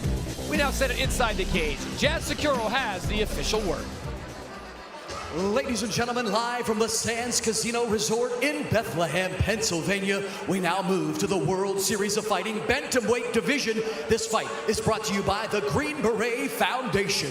And now, introducing on the blue side of the decagon, his record is impressive, 6 victories, 1 defeat, standing 5 feet 7 inches tall, weighing 135 pounds, fighting out of Akron, Ohio, introducing, making his debut in the World Series of Fighting decagon, Isaiah the Beast Chapman. On the red side, his record is also impressive, 7 victories, only 1 defeat, standing 5 feet 6 inches tall. He weighed in at 135.5 pounds, fighting out of Albuquerque, New Mexico, by way of Dagestan, Russia, presenting Timur Valiev. Well, we saw Valiev as he debuted at World Series of Fighting 10 with the big KO of Adam Aquaviva, and he trains, of course, under Greg Jackson and Mike Winklejohn, as we mentioned, some of the best coaches in the business. You know, his striking really impressed me the last time. He will never beat what he's doing. Everything is different. Sets him off, just throws a kick in the air there. A lot of speed in the hands of Valiev. Single kicks, watch out though. Here we go again. There's Chapman already countered with a big left. Chapman, no slouch though. Black belt in judo, black belt in taekwondo. Former member of the U.S. Judo national team, and he has extremely quick hands with power. He is just a pure natural athlete. What a good combination to have also. Yeah. Great striking with great judo. Explosiveness.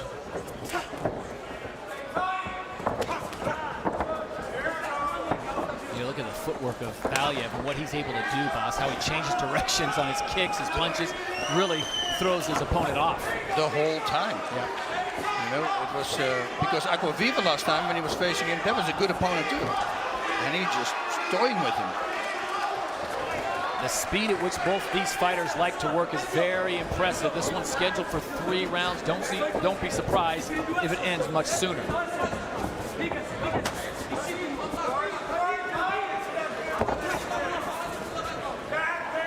Switching stance there from Chapman. But naturally it's up.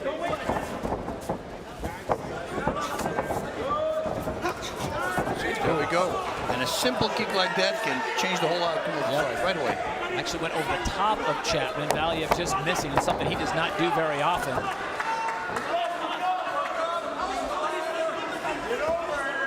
See Valiev staying very calm, looking to his corner, nodding on what he's supposed to do. Wow, backing up. Yep, he's caught in the guillotine here. So Chapman locking in the guillotine. That's the big question. How tight is it? Yep. Dan Mergliata's got a great view. Again, no panic from Valiev.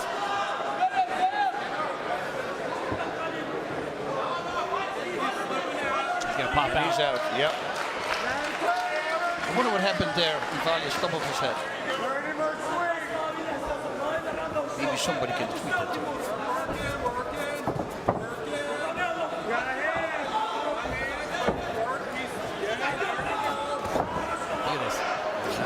So many fighters, boss, when they posture up like that, the punches don't come very quick, and it's just rapid fire from Valiev. And right away there, how he passes, goes to half guard. You know, stays on him like a wetsuit. Yeah, I like that expression. All right, now Chapman in a bit of trouble here. Goes for a side choke maybe if he's going to roll into him. Chapman is going to roll to the left. Yeah. He's going to roll into his side choke. He's got to watch out for that. Chapman rolls to his left and he gives up the back. Stretches him out. Great striking from the back here. Valiev now says, okay, boss, you said I'm a great striker, but this I can do as well. Chapman drops his chin and Valiev gets a re-grip on it and cranks down even harder. And nowadays, you know, they pull off rear naked chokes not even around the neck. They just pull the jaw in the neck of the opponent. See the blood now on the forearm of Valiev. That's coming from the nose and mouth area of Chapman.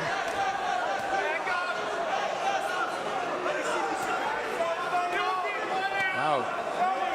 Chapman doing a great job keeping the hands up there, trying to deflect as much of these punches as he can. And see if Valiev can punch himself out. Well, training there with Regal, John, and Jackson, I don't think that's not going to happen. Frank Winklejohn, man, great striking coach as well as a lot of times people leave him out of the picture, but this guy is such a big part of that team. Would be one of the first guys to give him the credit. Yep. Think of some of the guys that have gone through that camp in New Mexico. Valiev finding his way to Albuquerque, New Mexico via Russia. 30 seconds. As we go under 30 seconds to go, this is just round 1 of this bout, scheduled for 3 in the bantamweight division. You should use more of the punches underneath the armpit. Big looping uppercuts underneath the armpit. How much damage do you think he's doing with these punches? Well, he's keeping busy, and this is in the eye of the judges. He's going to win. This round's for him. So we will go to a second round when we return to Bethlehem in the World Series of Fighting. Back in Bethlehem, Pennsylvania, Isaiah Chapman all cleaned up, ready to go in round number 2 as we check in quickly with Joey Varner. Thanks, Todd. I'm in the locker room of the champ, Marlon Moraes, and I actually talked to one of his coaches behind me, Frankie. I asked him how much does the opponent switch affect Marlon in this fight tonight. And first off, they said that Marlon trains with different fighters, different styles all day long, so he's always used to making adjustments, and as a champion, he'll make those adjustments in the cage tonight. I also asked him about the weight of Bollinger. Bollinger cut a lot of weight, but he also rehydrated to be a very big 170 pounds. Frankie actually thinks that's going to play against him, and as the fight goes on, it'll take his toll, making him slower and loses energy faster. All right, very good reporting coming from Joey Varner. It does make perfect sense. We'll see that in the main event tonight. Marlon Moraes and Cody Bollinger. But still to go, we've got Timur Valiev and Isaiah Chapman in a second round. And Isaiah Chapman coming on strong here, taking the back of Valiev. Tried to put the hooks in there. Did you see how Valiev just stopped him from doing that? Valiev just, it doesn't look like it on the eye chart, but he's so strong. He goes from being in a bad position to a dominant position, by the way. Chapman, though, got a lot of power in his hands. So make no mistake, once one lands, big danger. He's got 2 knockout victories under his belt and a submission. How difficult it is if we take a look at the power strikes, all in favor of Valiev. How difficult is it for Valiev to adjust to what Chapman's doing when he switches his stance, boss? You know, I don't think a super big deal, not with the caliber of fighters that he trains with. So we go back again to the training camps, you know. Look at that, let him miss, counter right low kick. Very nice. And then right away he goes for the head. You know, it didn't work out now, but that's what I meant, is switching it up the whole time. Straight punch, probably not going to throw it now. Now it's going to be a different one. Valiev, a very well-rounded fighter, as we've documented already, training in New Mexico with some of the best. Greg Jackson, Mike Winklejohn, some of his training partners. You think of the guys that go through that camp. Cowboy Cerrone. The single kicks I'm not a big fan of. I always say it, he has to watch out for it. Spinning back fist coming from Valiev. So he's constantly giving Chapman different things to think about, attacking low kicks, high kicks, kicks in the middle, and then he comes with the punches, and then of course he's got to defend the takedowns. It's crazy. That's a book what's called How to Get in an Opponent's Head. That's the title of that book. Being different. Look at that nice little strike there.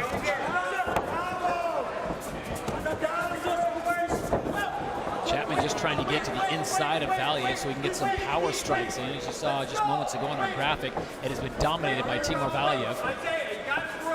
Because his ring movement, it's really good. Just moving around the whole time, never stands at one spot. I mean, he's throwing feints, he's jabs, and he comes with a kick.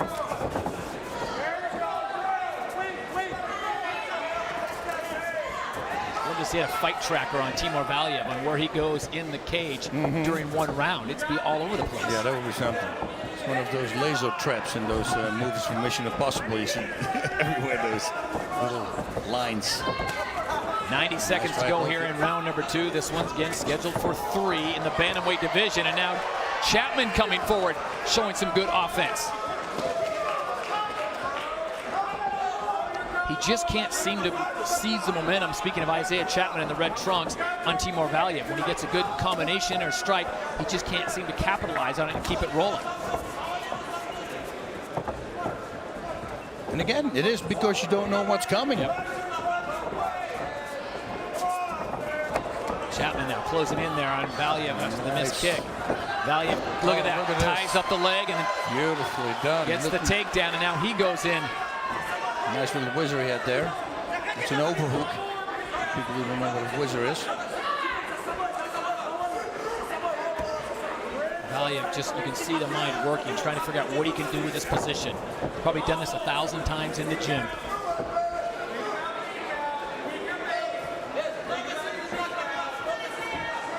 Breather. Maybe go to the side of the body with knees. Not now anymore. Go for it. See, he set that up. That takedown. How beautiful. But he's in the guillotine, which, yeah, well, if you don't have your opponent in the guard, guillotine's not going to work. You're going to waste a lot of energy. Final 10 seconds here of round number 2, and now the fists start raining down. Valiev in a dominant position. And we will go to a 3rd and final round here in Pennsylvania when we return. World Series of Fighting 13, the 3rd and final round in the bantamweight division. Timur Valiev in the black trunks, Isaiah Chapman in the red trunks. Boss, this is what you were talking about. If you don't have it, don't waste your position for a submission. Yeah. No, that's the guillotine, but he jumps right away to the side. And now by holding it, you're going to put a lot of lactic acid in your shoulders, which is going to slow you down in the striking department, which is something you don't want to have against a guy like Valiev.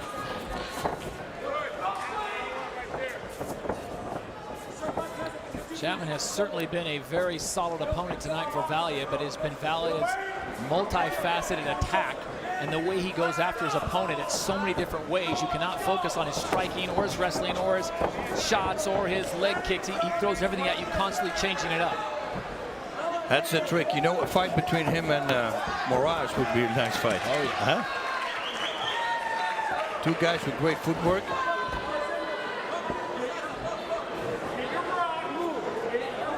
Final 4 minutes of this one. As you speak of Marlon Moraes, he is backstage getting ready for his main event bout with Cody Bollinger. And that'll be very entertaining as Bollinger really getting the notice 2 weeks ago at 170 pounds, having to drop about 30 before the fight and getting on the scales yesterday here at the Sands. Oof. That's why I always fought a heavyweight. You're not a big fan of cutting weight, are you? No, I'm not. You know, just keep your body happy, I always say. If you start dehydrating it from the most important fluid that it needs, I don't think it's a smart thing to do.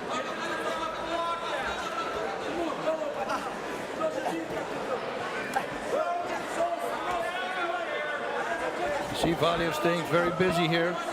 Make sure that he keeps that one foot in between so he can't close the guard. And he's not always scoring power strikes or things of that nature, but it's definitely something have his effect on the officials that are watching cage fight, because he's the fighter that doesn't matter what position it is, he's always moving, always being aggressive. Always moving, and even these little punches, guys start defending those. And when you're defending those, you can maybe set yourself up for a big shot. You know, so you saw Sakuraba in the early days used to do that. These crazy Mongolian judo chops. Are they going to do something? No. But the right straight that followed straight down the middle, that was going to do something. And then suddenly a submission. And again here also, it's not the same strikes. You look for the side choke again. And if he can pull his right leg out now, if he can lock it up, he might have a side choke. He's pulling his right leg out now. And if he can move to the side. Wow, right now Isaiah Chapman. No, he's got it on his back, yeah. He saw it coming, Chapman, and right away. But giving up your back to Timur Valiev is never a fun proposition. Well, it was better than getting caught in that side choke. There was really no good option, was there? yeah. Dan Mergliata looking in, checking on Isaiah Chapman. As a repeat from round number 1, yeah. This is how round 1 ended, exact same situation. Chapman giving up the back, Valiev raining down punches left and right. And that was, I was thinking that he should do. He was going for that now. With his right hand, peel the left hand away, and then start hitting with the left. It's just the really repetition that's got to be driving Chapman crazy, because Valiev rains down those punches, boxing the side of his head, boxing his ears. As soon as he goes to defend it, Valiev sneaks in and tries to get the rear naked choke in. Yeah, mixed martial arts at his best. Mixing it up. Chapman right now in a complete defensive mode, and as the time ticks away, this is just more points for Timur Valiev. I should go for a neck crank. Just crank him to the side, you know, and see if he can make him turn over again. Cross face him and then just crank his neck to the side. It will force Chapman to roll with that, because otherwise he's going to have too much stress in the neck.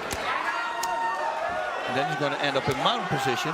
So now he's throwing in the rib shots and then the head shots and then a possible rear naked choke with 45 seconds to go in this fight.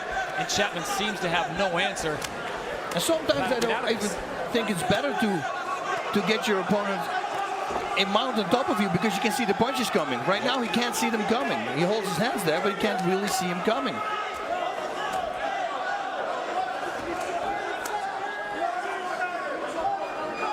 Chapman doing all he can to deflect these punches, and Valiev, for the first time, really looking like he might be getting tired, because all he's doing is just raining down blows, elbows, fists.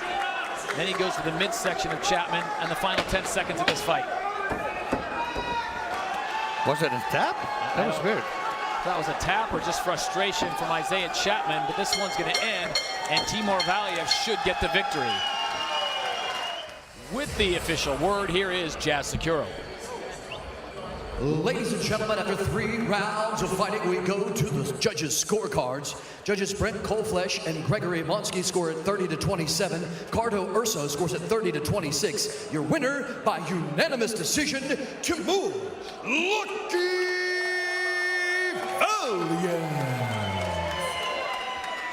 main event time here at the Sands Casino Resort in Bethlehem, Pennsylvania. It is brought to you by Everlast Hydrate Elite.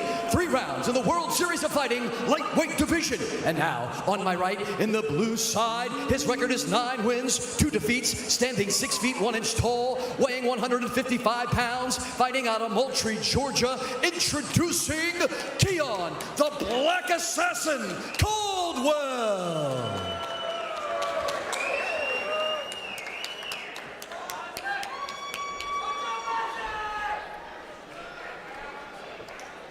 And now, across the decagon on my left, on the red side, his record, 5 wins versus 2 defeats, standing 5 feet 8 inches tall, weighing 155 1/2 pounds, fighting out of Clifton, New Jersey, presenting Ozzy Dugulubgov. Ozzy, you ready? No touching hands. All right. Expect explosive striking, explosive everything. Yeah, I was going to say, both these guys like to work at a high pace. Dugulubgov, his range is from ground level to about 7 feet up. Yeah. Oh, they come together. Right, and it looks like Keon Caldwell got the better of that exchange. Almost looked like they collided. Both connected, it looked yeah. like. Dugulubgov, I think, connected with the right. Should start working right away. Caldwell cannot put his right arm underneath the head of Dugulubgov because then he can simply throw him to the left because his right leg is already caught. You see, so if he uses his right arm around the neck, then he has no base on that side. Okay, Dugulubgov is going to try to roll him over. There we go. We're going for leg lock.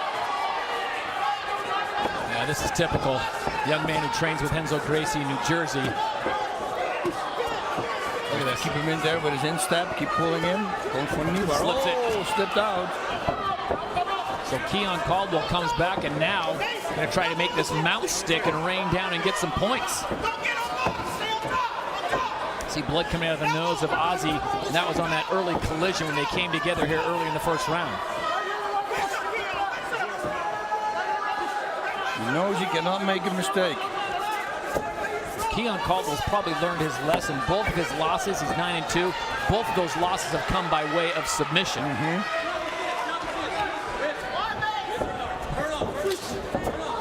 was a powerful knee.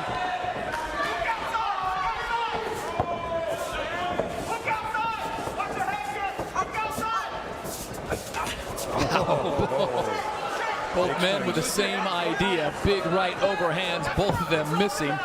Great minds think alike. That's how it started also. Nice straight kick coming from Keon Caldwell. So if you're Caldwell and you're dealing with someone as multifaceted as Ozzy is, what do you think you do? Big flying knee there, but Dugulubgov reads it and gets the takedown. And on the right side, or the left side, excuse me, that's where the blood came from on that collision with Caldwell. Might go for a leg lock again. He's got to put him on his back first, though. This is important. Otherwise, Caldwell's going to stand back up. So immediately, as Caldwell had his back against the cage. Just to push on his right arm. Yep, not anymore. Our official, Bill Bookwalter, warns him not to hold on to the cage to pull himself up.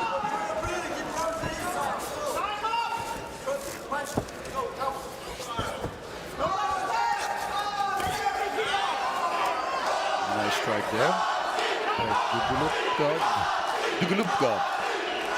Well, Ozzy, who trains out of Hackensack, New Jersey, certainly has the fans on his side here in the arena, as Keon Caldwell apparently not bringing as many folks up from Moultrie, Georgia.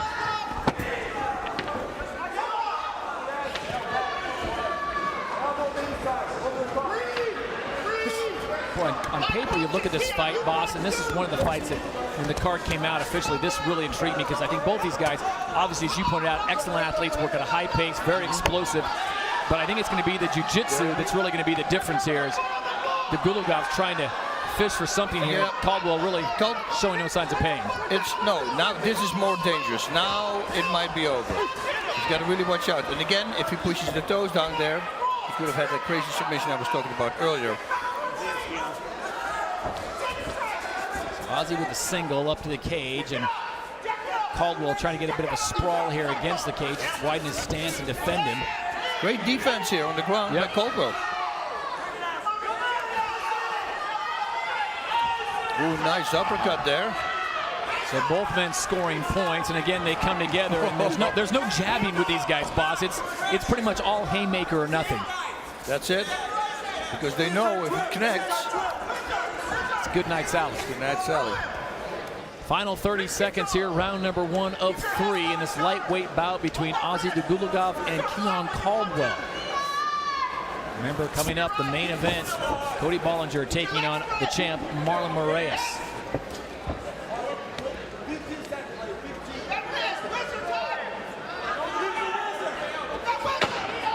Here you go.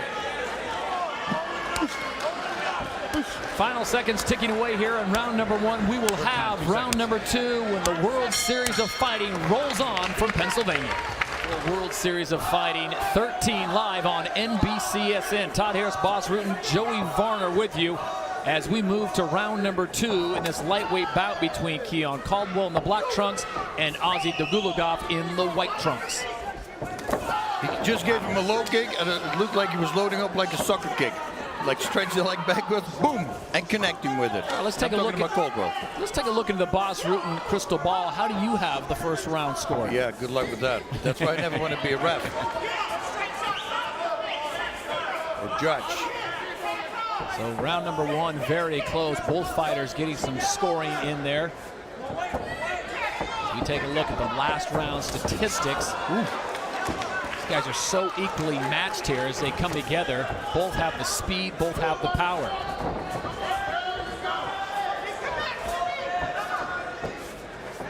See the redness on the left thigh, the Dugulubgov, with that low kick from Caldwell.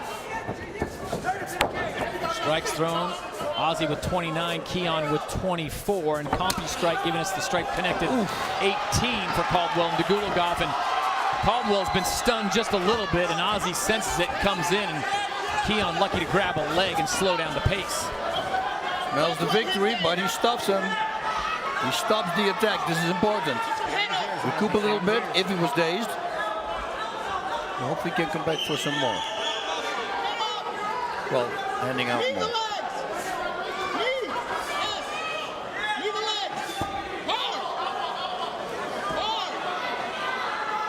Yeah, they're going to break him. They don't do anything, the referee will jump in. Yeah, that's what I was going to say. Get ready for the fireworks when they break that clinch. So Keon looks like he's regrouped just a little bit. Ozzy comes forward quickly, nothing there. Tried to throw that short right uppercut in there. Whoa. He loads up everything. Yeah, he does. Big bombs.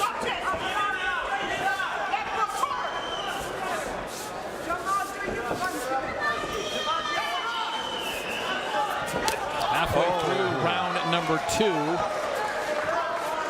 That's what they call walking on a strike.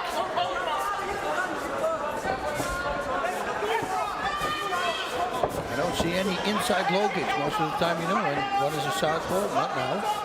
When one is in southpaw stance and the other one in orthodox, you see that a lot. Especially if you set that up with a punch, that's gold.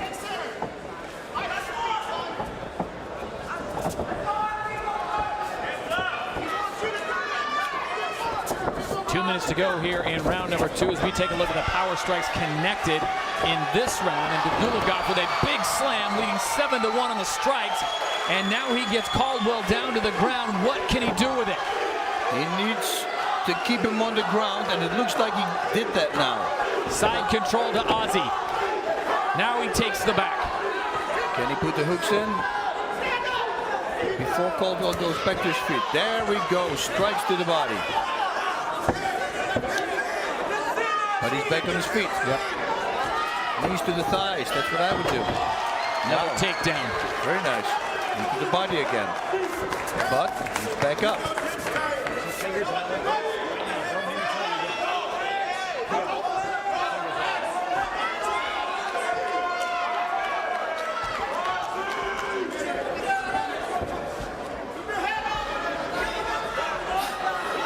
Standing right here in front of us.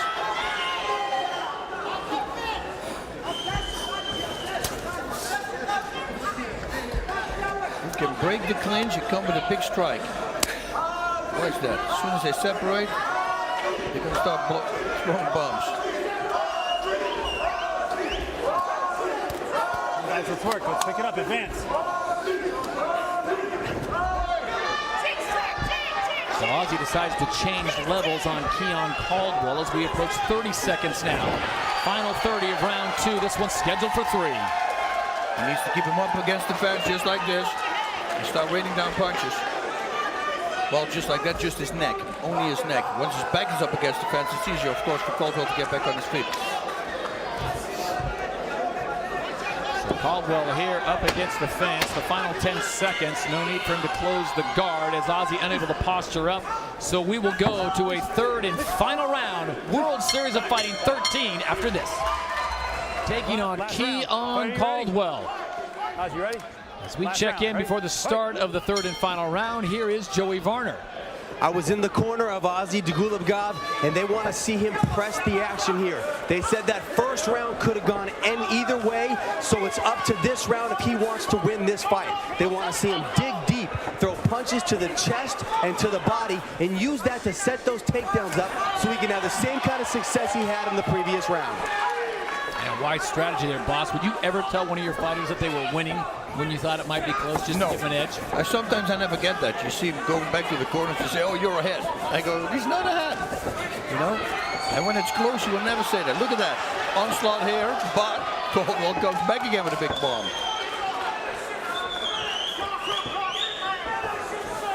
Defense against powerful striking attacks. Strikes on the back of your own.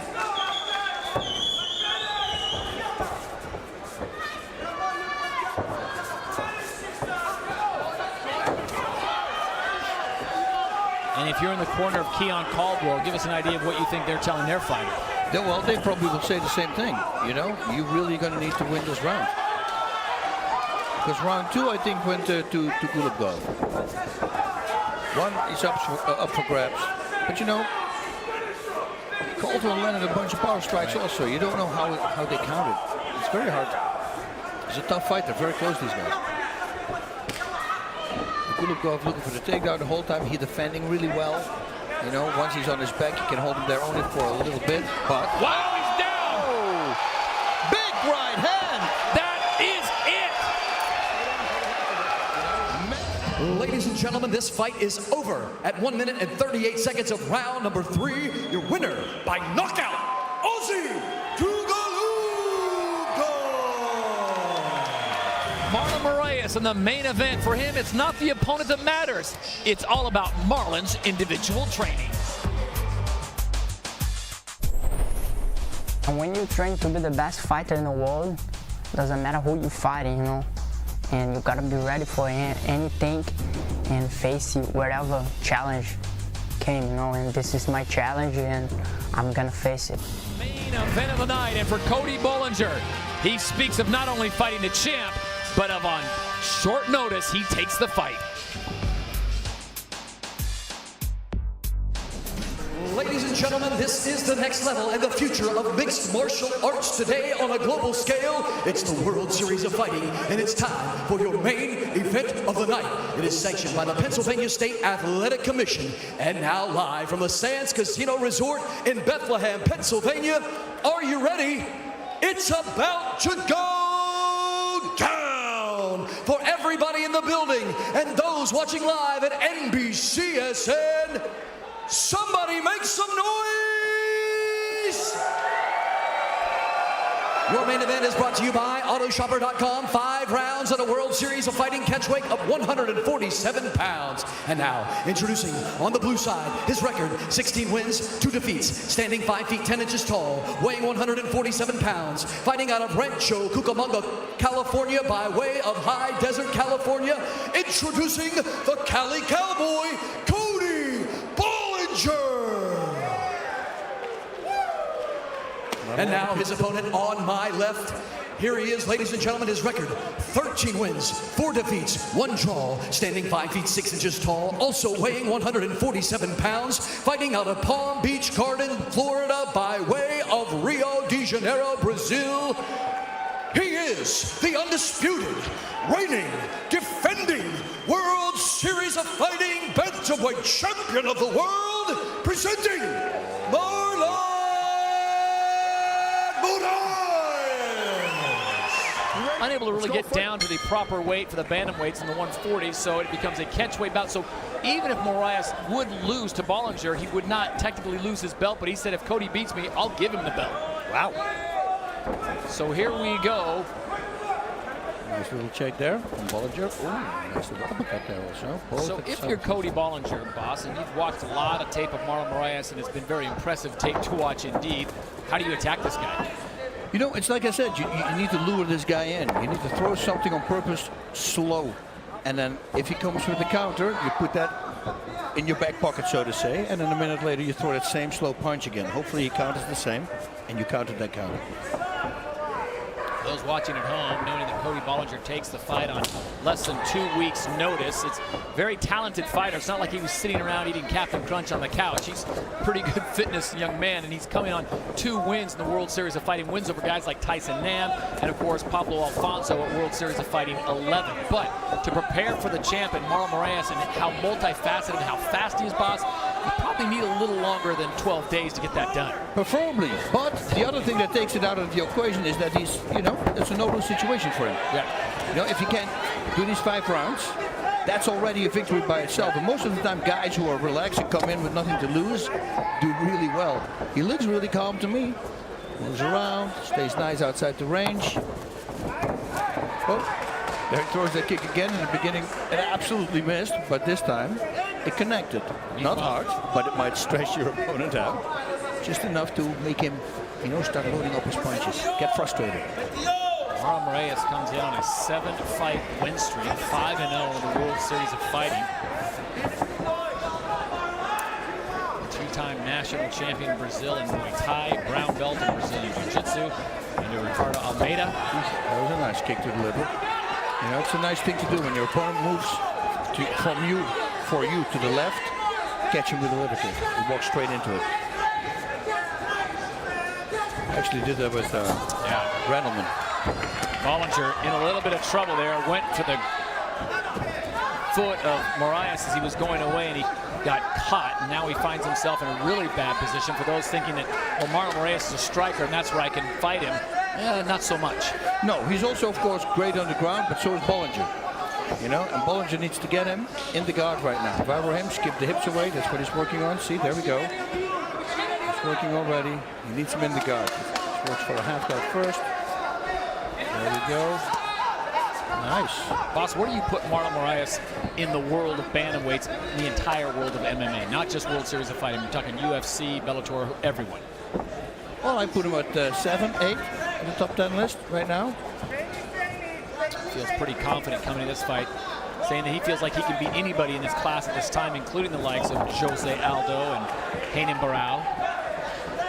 We'll throw out some big names there. Yes, I did. Oh, connected there with the left too. Look at that. That is some slick defense. Yeah, that's the generalship I said again, you know, like a matador. Yeah. The way he moves. He almost doesn't even have to push the head down, he just moves out of the way.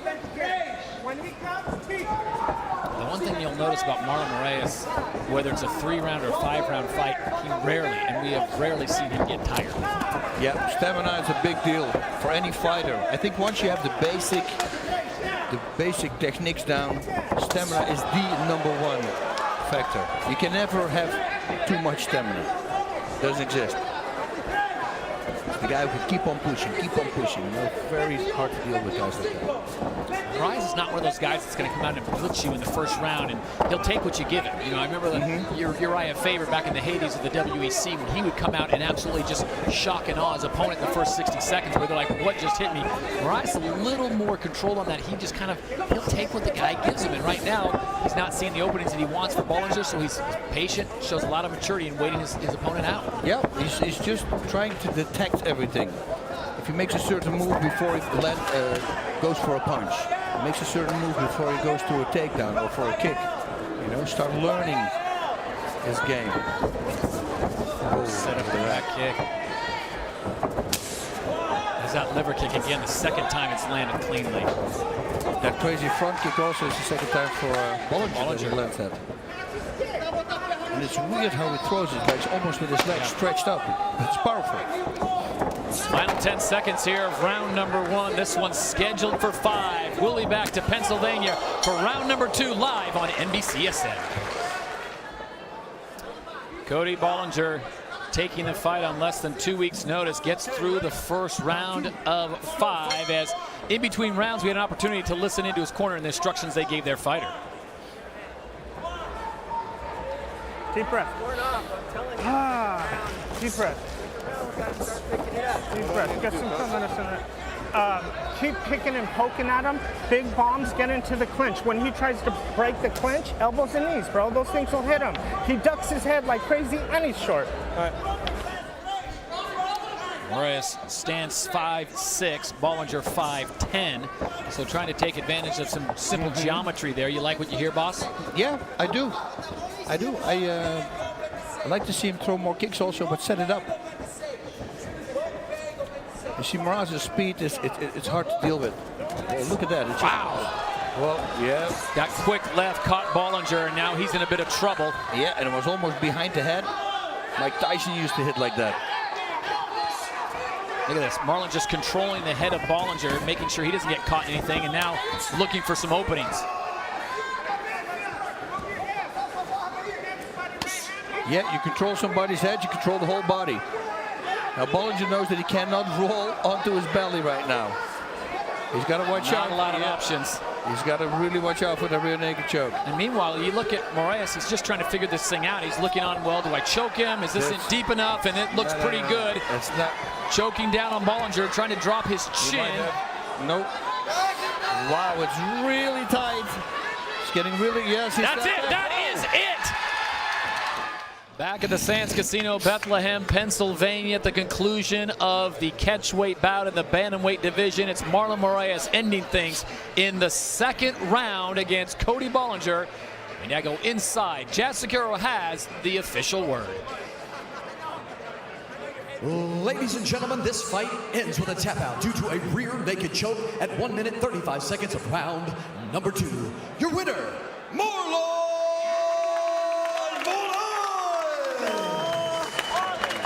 Nova Friburgo, Brasil. So Marlon gets the victory. We'll be back to chat with the champion when we return live on NBCSN. You're watching the World Series of Fighting 13 as Moraes gets the victory in a second round submission.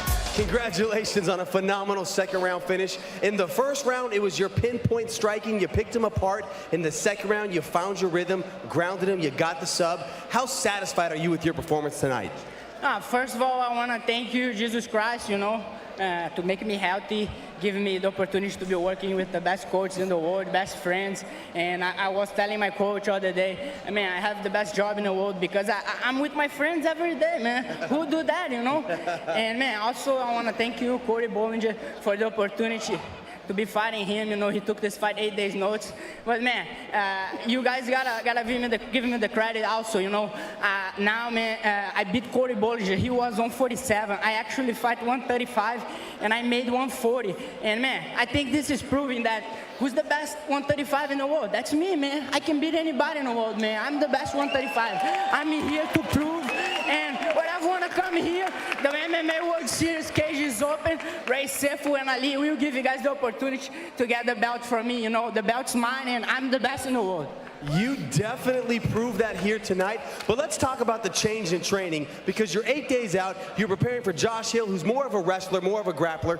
You get the call, they switch it to Cody Bollinger. What adjustments did you have to make in your training camp on such short notice?